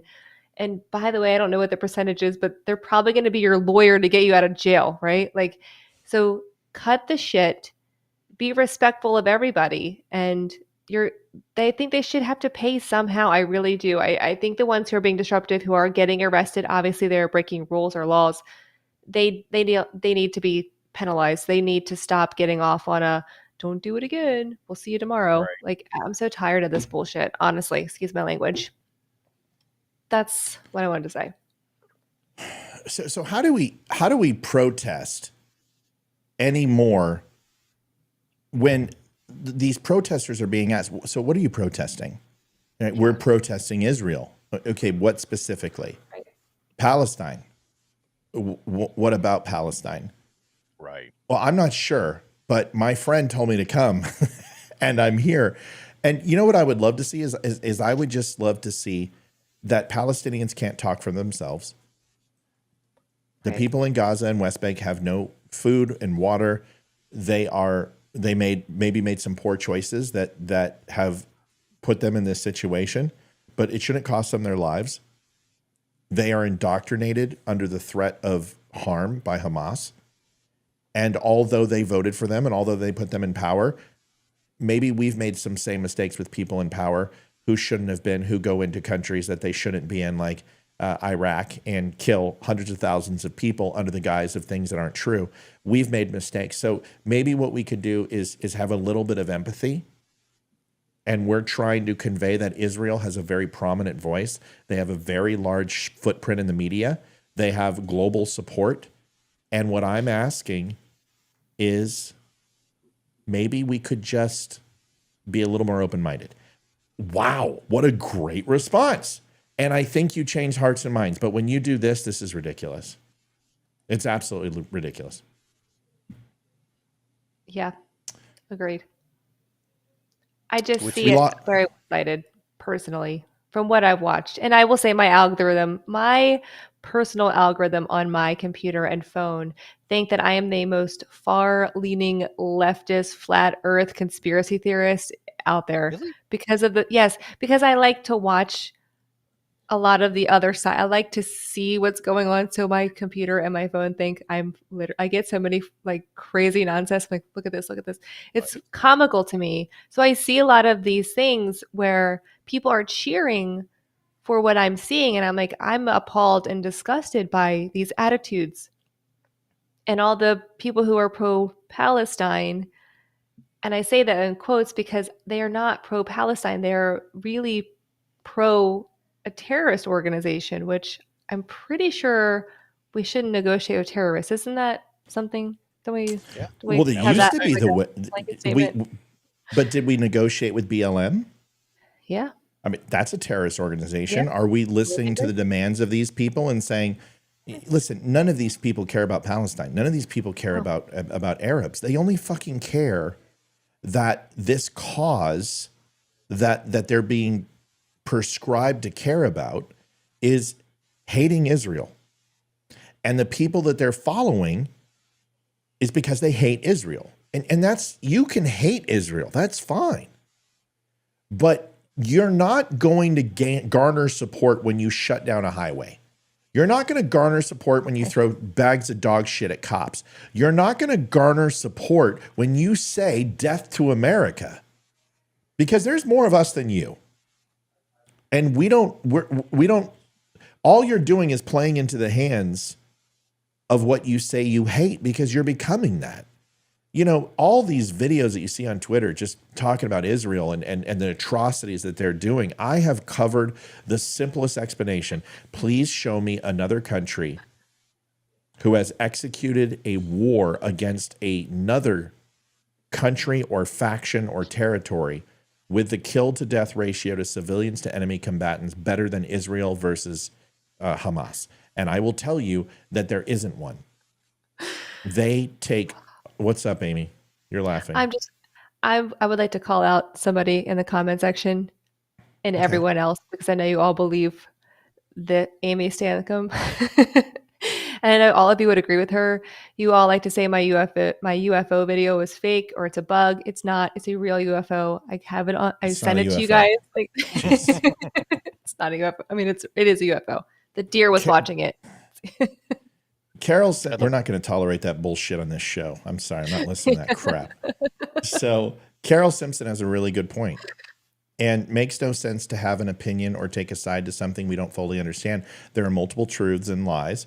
What we are shown is to create the reaction they want. Yes. Unless you've been there. Well said. You're talking to at least 1.5 people who have been there or been involved in. All I will tell you is that there's a lot of people in this country who have never stepped foot out of it, who have no idea what Israel smells like, what the streets feel like under their feet, what type of sheets are in the sleeping quarters, the overall mineral taste of the water, the beauty of the people who are stunningly gorgeous, male and female, and some of the most beautiful kids you've ever seen that just look like models, with a heart that is just fierce and brave. And to me, I don't understand the hatred for Jews. I've never understood it. I never will understand it. And I think a lot of people are making assumptions who've never even stepped foot out of the United States. And I think it's a travesty. Go ahead, Leroy. I'd like to make 2 quick points. So from those videos, the people that were basically crying, "Hey, look, the police are here and they're breaking up our protests, and we're just here sitting in peace, just trying to, express our First Amendment right to protest and to, get our opinion out there, right? And then the police came in and they dragged us away and blah, blah, blah, blah." Okay, right. So if you're trying to make that distinction between you and you're not reflecting on what happened to Israel, who was just trying to exist in peace, then you're a hypocrite. Yeah. You have to acknowledge some level, right, that a peace-sitting nation who gets invaded and then fights back, and then you are sitting there, and then when the police come in and attempt to, express some level of power over you, you have to see some hypocrisy there, right? That's point number 1. Point number 2 is what Matt was talking about, the mess that is being left on these campuses. The protesters who are flinging, bags full of crap, or just a general mess overall, either food wrappers, beer containers, condoms, all the stuff that is being left behind in these 10 cities, right? All of this stuff costs to get cleaned up. And let's face it, the kids aren't going to do it. So all of this is being just the campus, the college itself has to do this, right? And all of that is just being rolled into the next year's tuition. So for everyone who's complaining the costs are too high, guess what? You could have helped out. Just saying. I don't know. This whole thing is frustrating. No. It's just listen. Okay, so just make the most simplest argument in the world when it comes to people who are pro-Palestine. Do me a favor. Show me a post before October 7th in support of Palestine. I'll wait. Right. Right. Show it. Okay, then you're supporting Hamas. No, I'm not. Okay, have you called for the surrender of Hamas? No. Well, what do you think would stop this conflict?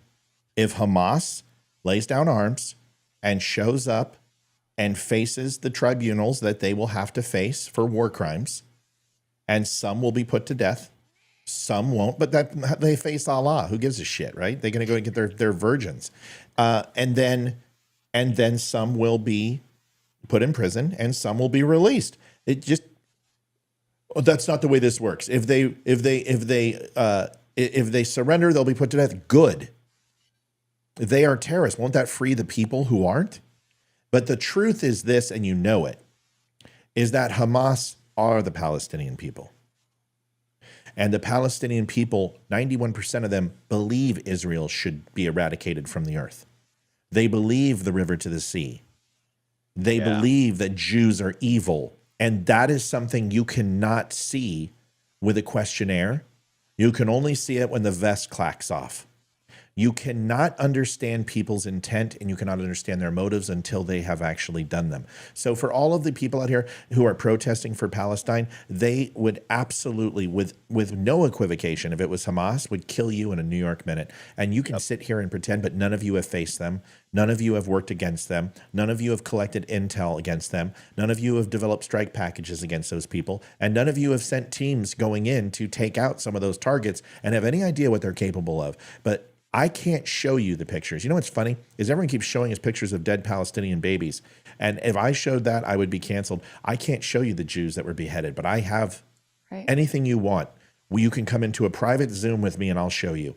If you don't believe that the babies were beheaded, if you don't believe they found babies in microwaves, I'll fucking show you the videos. I'll show you the pictures. And you can tell me face to face that it's propaganda. You can tell me that it's created. Do everything you want. But you know what? Some of us know the difference between propaganda and what's real because we've seen it firsthand, and I know what these terrorist groups do because some of us have spent a lifetime against these fuckers. Go ahead, Leroy. I have, and I'm being completely serious right now. Like I make a lot of jokes on this show. I legitimately have PTSD from the last time I saw a set of videos where people were being beheaded, and it was one of those things where it showed up on the high side. Matt knows what I'm talking about, and they asked anyone and everyone to watch said video to look for clues as to where this happened or, that kind of thing. And so I've seen this kind of horror, and it is.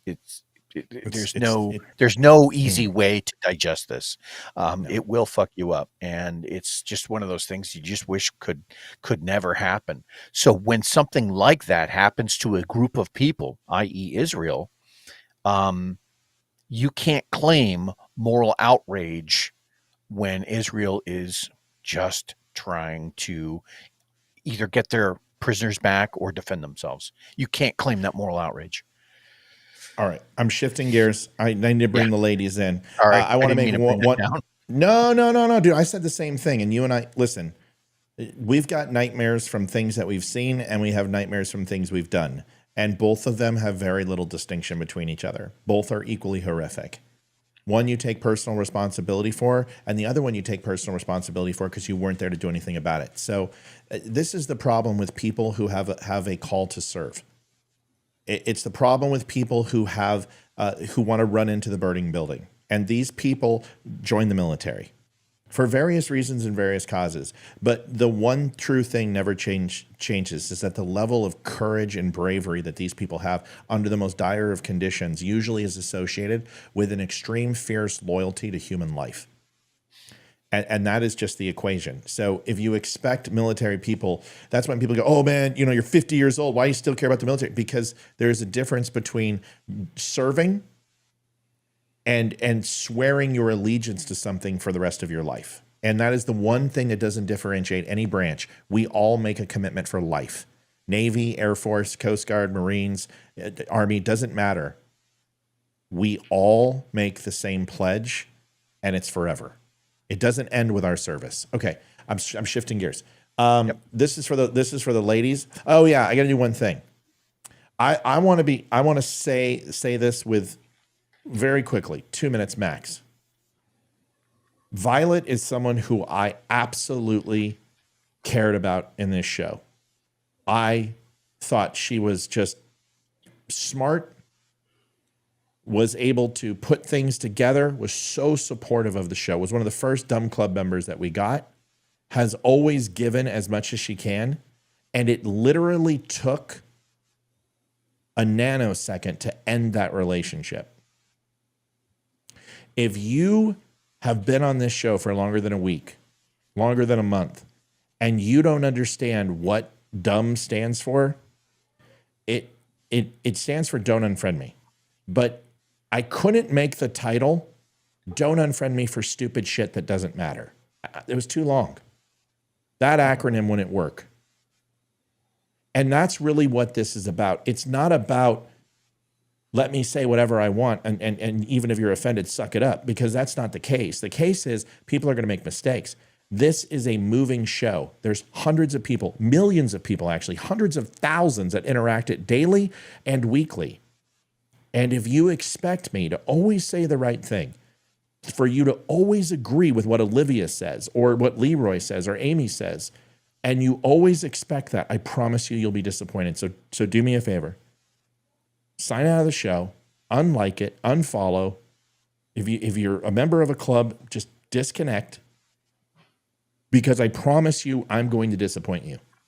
I promise you I'm going to disappoint you, because I have disappointed every single person in here at least once who's been here for longer than a couple months, because I am not perfect and I never claim to be so.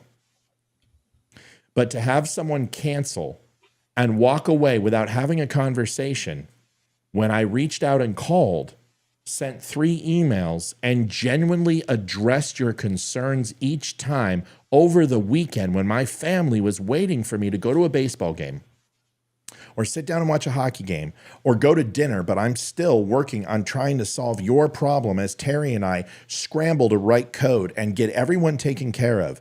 And then you fucking bail on me when I flippantly joke around with you. That's your loss. It's not mine. And it's nobody in this chat. What's up, Sweet Pea? I'm trying to the kitchen. Somebody decided to put like super glue on this lid and I can't open it. Oh, it's syrup. It's syrup? Yeah. Yeah, that's why I can't. Hot water. I already got it. Mm-hmm. Or Matt. Fuck. Whatever. Hot water or Matt. Woo! Thank you. Man, next time, hot there's water. some forearm strength there. Holy shit, that was sealed. That was like 155 pounds of torque. That No, challenge, it's syrup. I took breakfast to work one day. that challenged my grip strength, and I've got some grip strength. I love. You know what? Amy says I like Violet Home. I love her, and it makes my heart sad that she would just bail on us. It sucks, but you know what? That's it. Okay, so last one. No, second to last one. This is Drew Barrymore and Kamala Harris.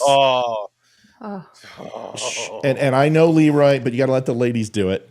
This is now Mamala Harris. And here we go. Thinking that we really all need a tremendous hug in the world right now. Yeah. But in our country, we need you to be Mamala of the country.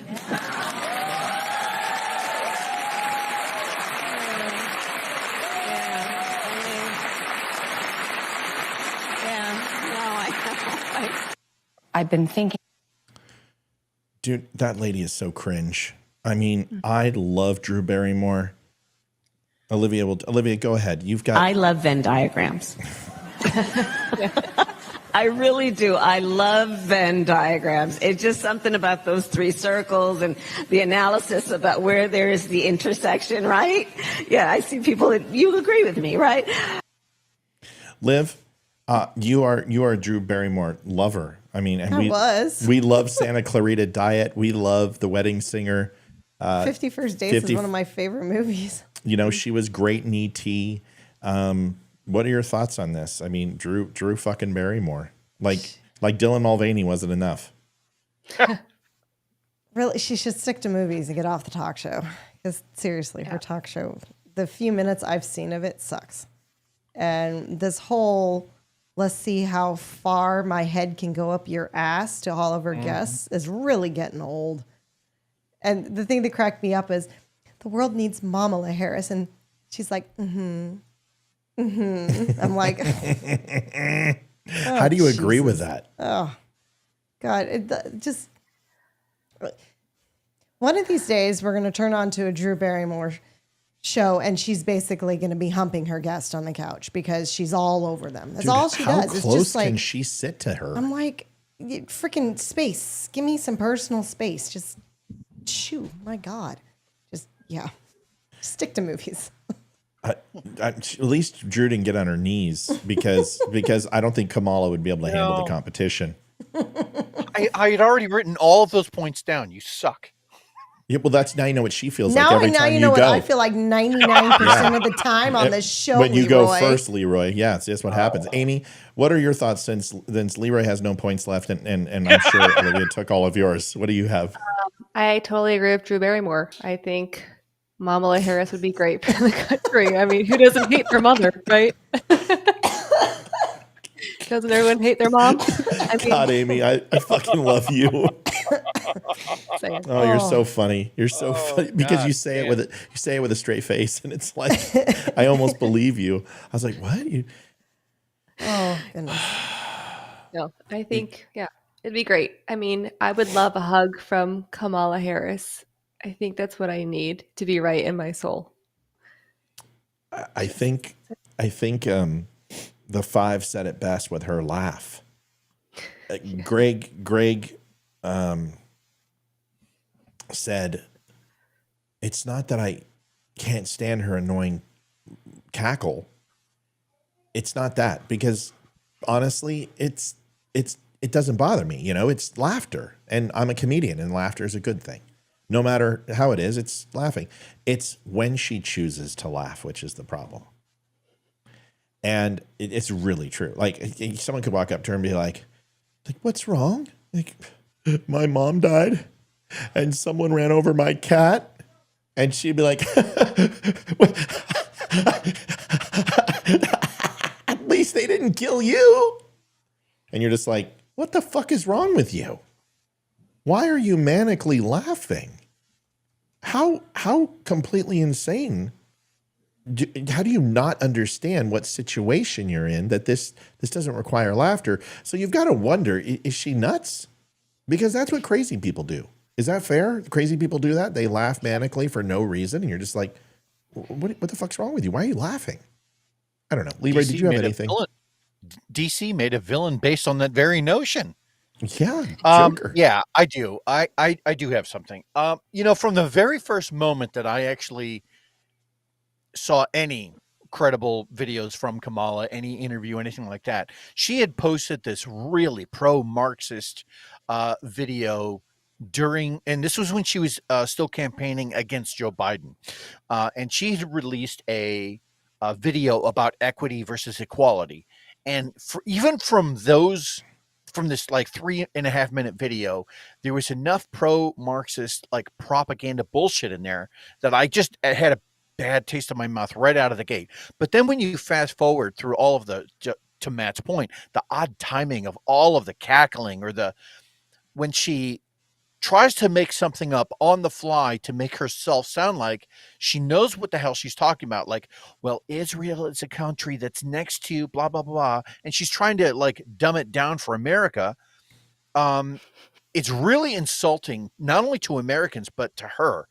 And so to the point of the Drew Barrymore show, I can see why they did it, because they're trying to, again, rope in more of, they're trying to solidify that base that's going to potentially go out and vote, right? And they do. They need that. But Kamala is just not a good person. To the point of Drew, oh my God, I remember the video where she was like down on her knees, like yeah, she almost blew Dylan Mulvaney. Yeah, she was allowing that dude to almost face fuck her, and it was like, what are you doing? The whole thing where she's like so touchy-feely, like on over everyone, it's gross. Ugh. Well, Kamala Harris has as much chance of being president as Dylan Mulvaney has of being a woman. So I think we're going to be safe. This next video is for Amy and Olivia. It has nothing to do with Leroy and I. In fact, Leroy and I aren't going to say shit because this one is interesting. These last two are for them. I'm not going to say much other than I know Leroy's going to get pissed. If you glory in that, you can't say anything, Leroy, because you will take all the talking points, and so will I. But this is going to piss you right the fuck off. No, this will piss you right the fuck off. Watch this. That's what happens when you don't read and pray. When you don't read and pray, you say, wow, there's a Bible out now that includes the Constitution and the Bill of Rights. Isn't that wonderful?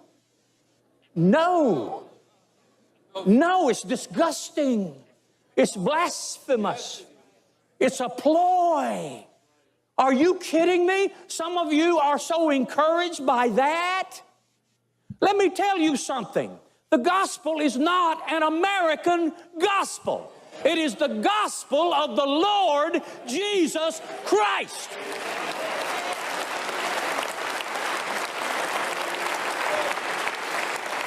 But Pastor, I bought the Bible. Really? You're telling me that you're encouraged because someone took a government, U.S. Constitution, a document that says we are of the people, by the people, and for the people. The people, the people, the people. And you have put it right beside the Word of God, which is eternal, unchanging, which says, of him, by him, through him, to him, from him are all things. And you're going to put those together and be happy about it? God forbid.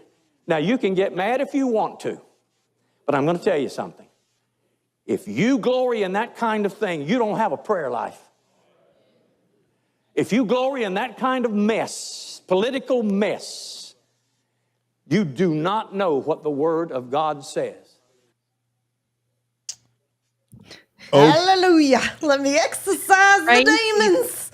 Holy shit. Who wants, now this is in reference to Donald Trump's Bible that he sold and included the Bill of Rights, the Constitution, and the Declaration. Who wants to start? Not Leroy and Matt. Amy, you can go first. I'll go. I have a couple points to say about this. One, I understand, I think, where he's coming from. However, with that said, I don't know what religion he's preaching about. But 1 second, sorry. But every religion has a different version of the Bible. I mean, we read the Catholic Bible. It's different than, like, there's the King James version. There's a lot of different versions depending on what religion you're in. So they pick and choose different books to put in the Bible, different verbiage.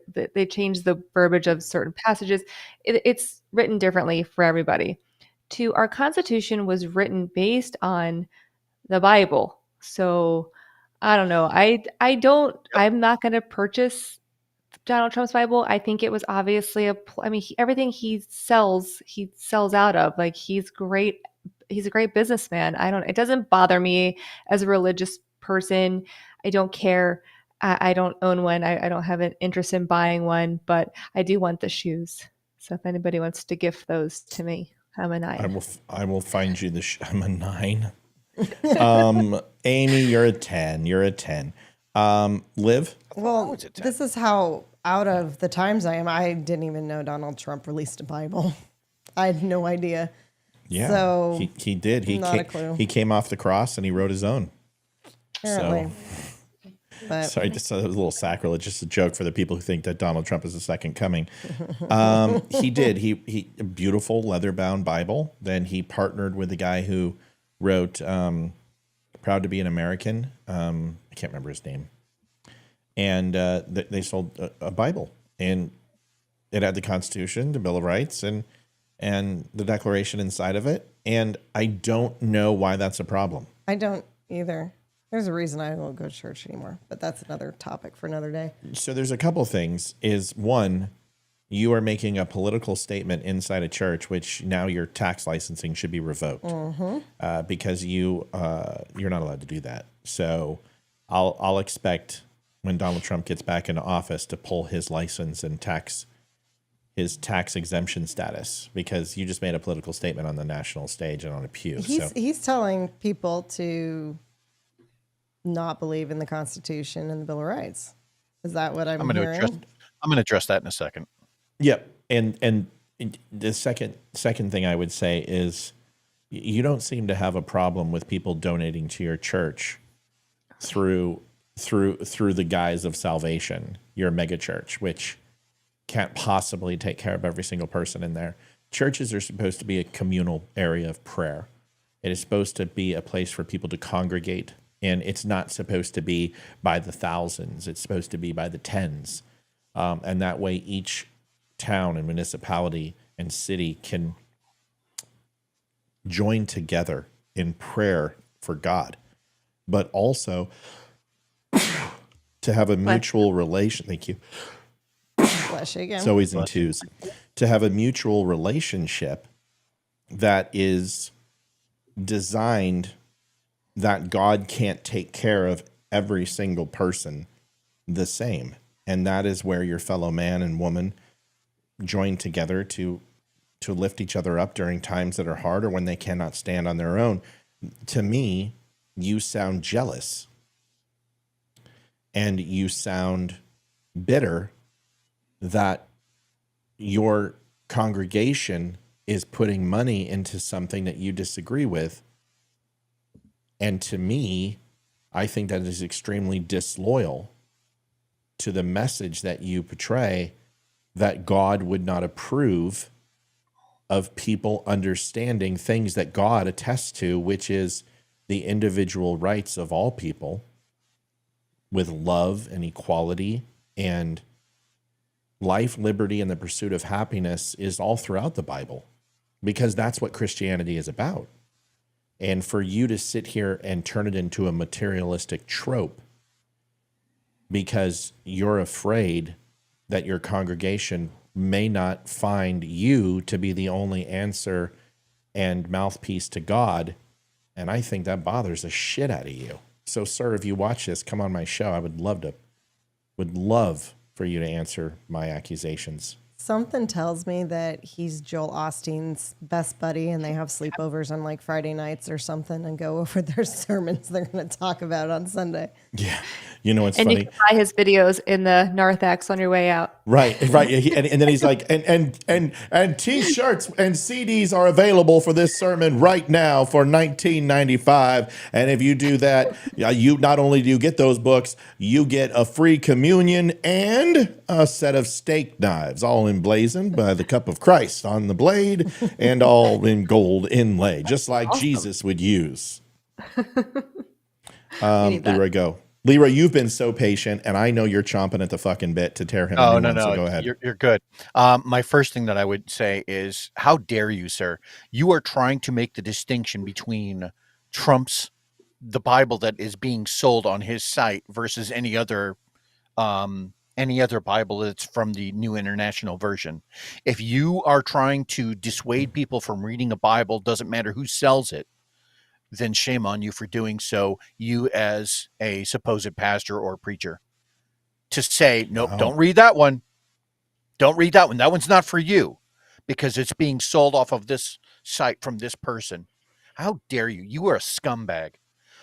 Two, to Amy's point, yes, the Constitution and the Bill of Rights are largely pulled from the Bible.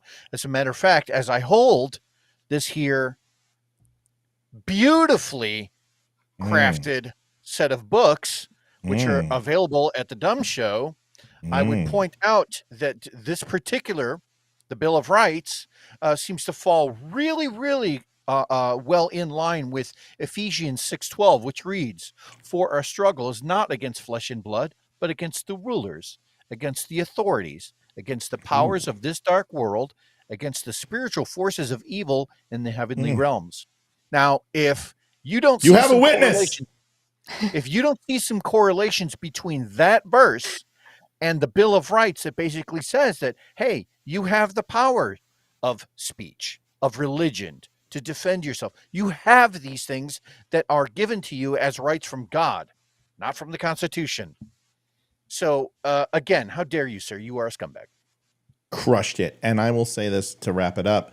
Not only do you get the Bill of Rights, the Constitution, the Declaration of Independence, Donald Trump has added one other page to the back of the Bible, and this is version 2.0. I can't wait for y'all to see it.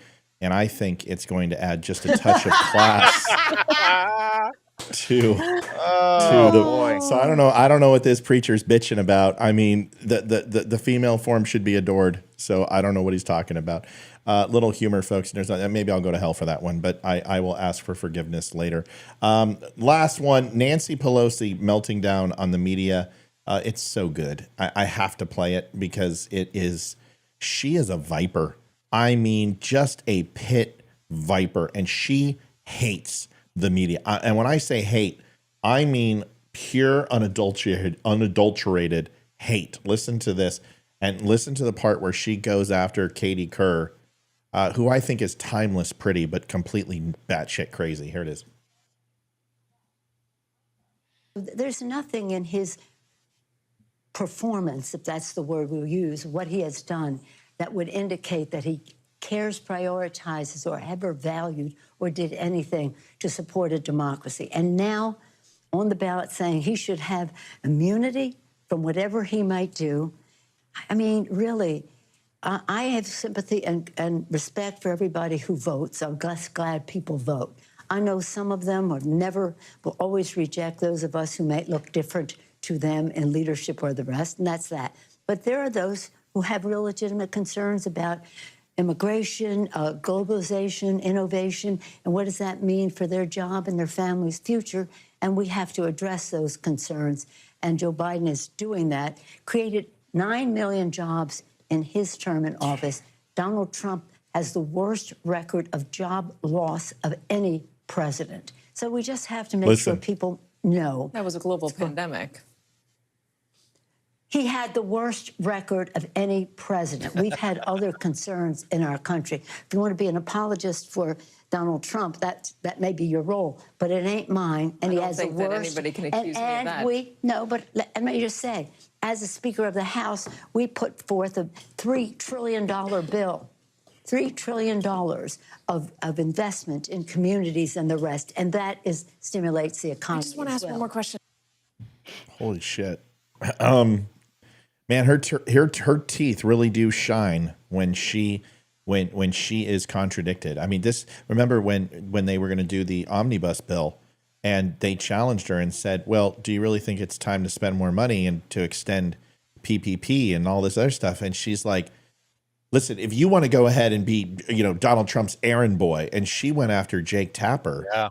Yeah. And Don Lemon. I had that show on. Holy shit. Like, Don Lemon turned white and Jake Tapper turned black. She just browbeat the shit out of them and hit them so hard they both lost color. She looks like she's gotten some work done. I like how her eye that's every a few thick words. layer of makeup on that. Yeah. She got some bad Botox or that's something. that androchrome, that baby blood she keeps drinking. I've heard from Q is that she's. I'm amazed she wasn't going for any flies tonight. Yeah. I think her eyebrows look like they finally have settled in like a almost normal region on her head, though. I think this is like the best I've seen her look in a while. They're usually like so much higher. Like, I really aspire to have that look. Just if I could have it. They look normal to me today. She looked okay. I don't give a shit how she looks, but I will say this is not what I was looking for. Can someone please insult her policy?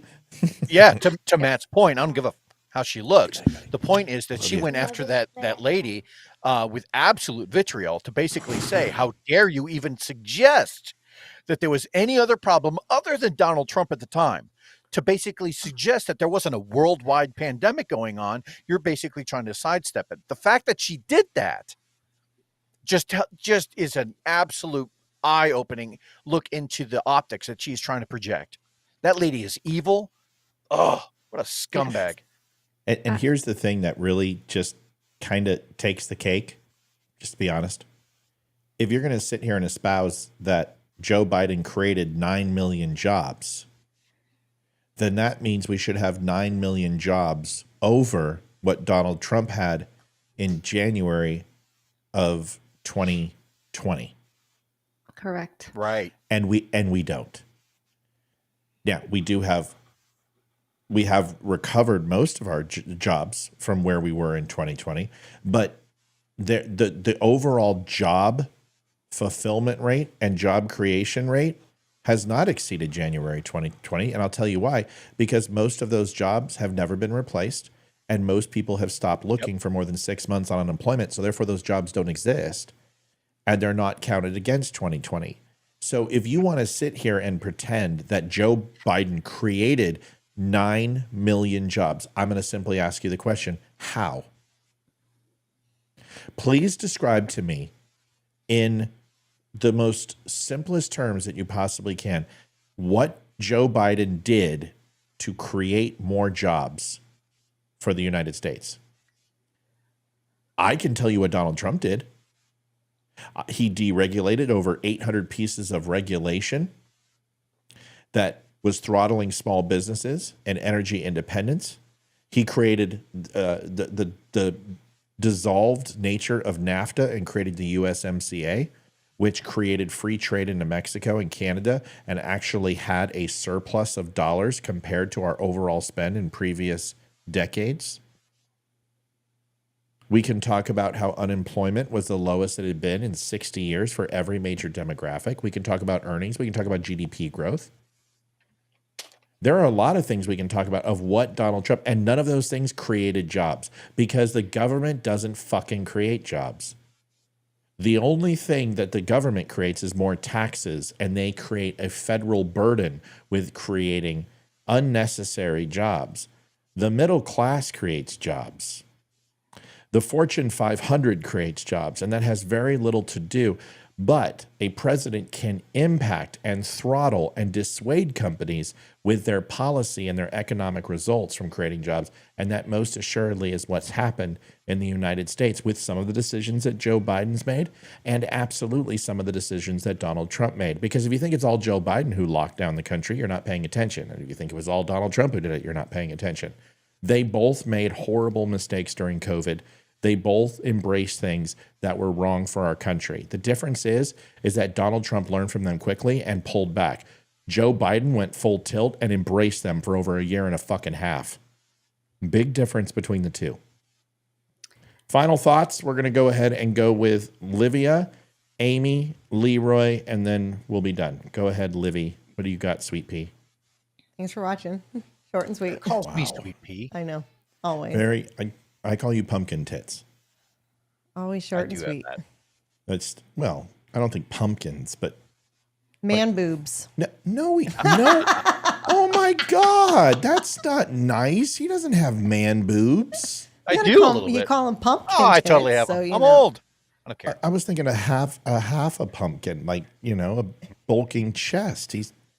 Jeez. I mean, you have like They're bigger than mine, Leroy, so you know. You have miniature kumquat tits, so that's a squash. You've never complained. No, I don't complain. Anything more than a handful is a waste. Amy? Just really quick about Nancy Pelosi. I think her, Joe Biden, Kamala, they're all good examples of any time. I'm going to make a shirt. I'm going to make a shirt. Yes, you need to. I'm going to make a Mamala shirt. And it's just going to say, it's like, remember the mom shirt I made? It's just going to say Mamala. Oh, totally. You need to. I will. Go ahead. Just anytime. Yes, a kumquat is a centrist. Sorry. Stop talking to me. I'm interrupting Amy again. Go, Amy. Anyways, anytime someone disagrees with what they're saying and has factual evidence to back it up, they never do anything but get angry. Was that your cat? Yes. She wants to say something, apparently.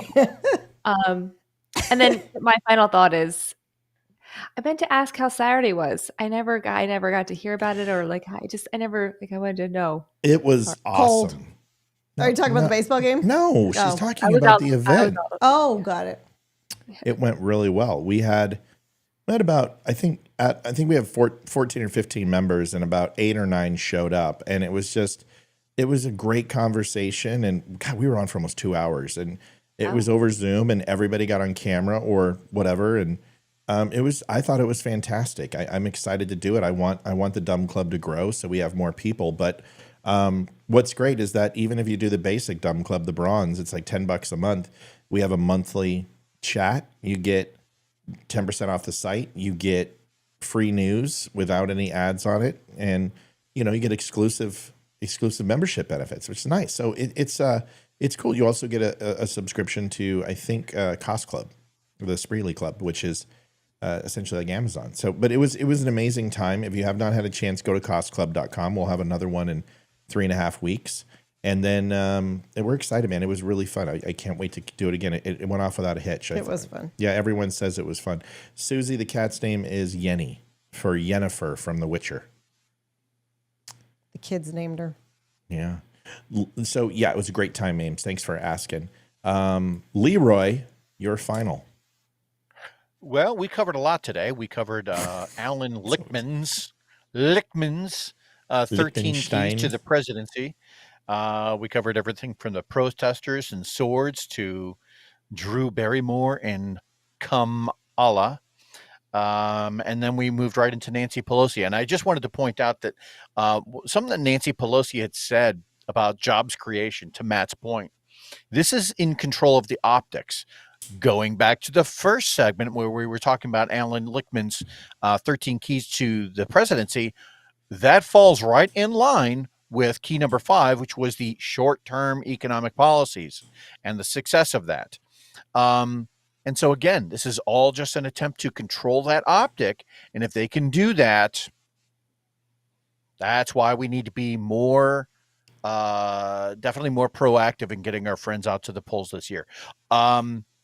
Excellent show. Loved it. Loved you guys, and I loved the input. And yeah, I loved it. It was a good show. Yeah. Sitting at a dinner table tonight, and I'm like, guys, whatever you do, pray for Donald Trump to enter the office, because it will be an incredible 4 years. Like, there was nothing like just melting liberals down for 4 years, and I'm so excited. Like, the meat. Yeah. Dude, and I am so good. I am so much better when there's a Republican in office than I am when a Democrat, because I will just destroy the narrative. If you haven't watched some of those early shows, one of the things about the Dumb Club is we're putting all the catalog. Like, you can't find almost 400 of our shows because we got canceled on YouTube. So we're going to have those as bonus content for the shows. But you go back to some of the shows when Trump was in office, they were good shows. And I'm just praying that he gets in, because I just want the complete meltdown. I want the crying. I want it's the end of our democracy. I want the riots, and I just, get out with popcorn and be like, oh, look, cities are on fire. Go figure. It must be a Republican in office. So I think our country needs it. I think our country, we need to shit or get off the pot. Let's stop fucking around. Either we're going to go at it and go toe to toe, and it's going to be left versus right. Let's go. Let's go there. Let's get this done so we can move on as a country and kick some serious ass and get to healing. But if everyone thinks that we're not on a trajectory of outright civil disobedience and civil strife, you haven't been watching France. You haven't been watching the Congo. You haven't been watching the world, because France has a revolution every time, every generation, it seems, they have a revolution. The United States is not too far behind. Appreciate everybody. Thanks for watching. We're going to be on tomorrow. We'll have a news article Tuesday morning. We'll have may have a recorded show, and then we'll be back 7:00. Olivia, what's your week look like? You gonna be here this week? Won't be here tomorrow or Thursday, but should be here on Wednesday and Friday. Okay, Wednesday, Friday. Amy will be here maybe Wednesday if it's Wednesday. not too crazy. Wednesday should be good. Okay, I can come on Wednesday. Oh, that'd be fun. I can come on Wednesday. I cannot be here Friday. Should we ask your wife if you can? Because she told me that you can't. Wow. Listen, in my relationship, I'm the boss. Really, she said it was okay. No. I wasn't talking about that. It was more of your capabilities of coming on Wednesday, because she said that you can't come within a 72-hour period of time. So if you come on Monday, there's not a chance for you to do it on Wednesday. You have to recuperate, right? I mean, you got to get some Gatorade, some stamina, electrolytes, right? Testosterone pills, yeah. Vitamin E injections.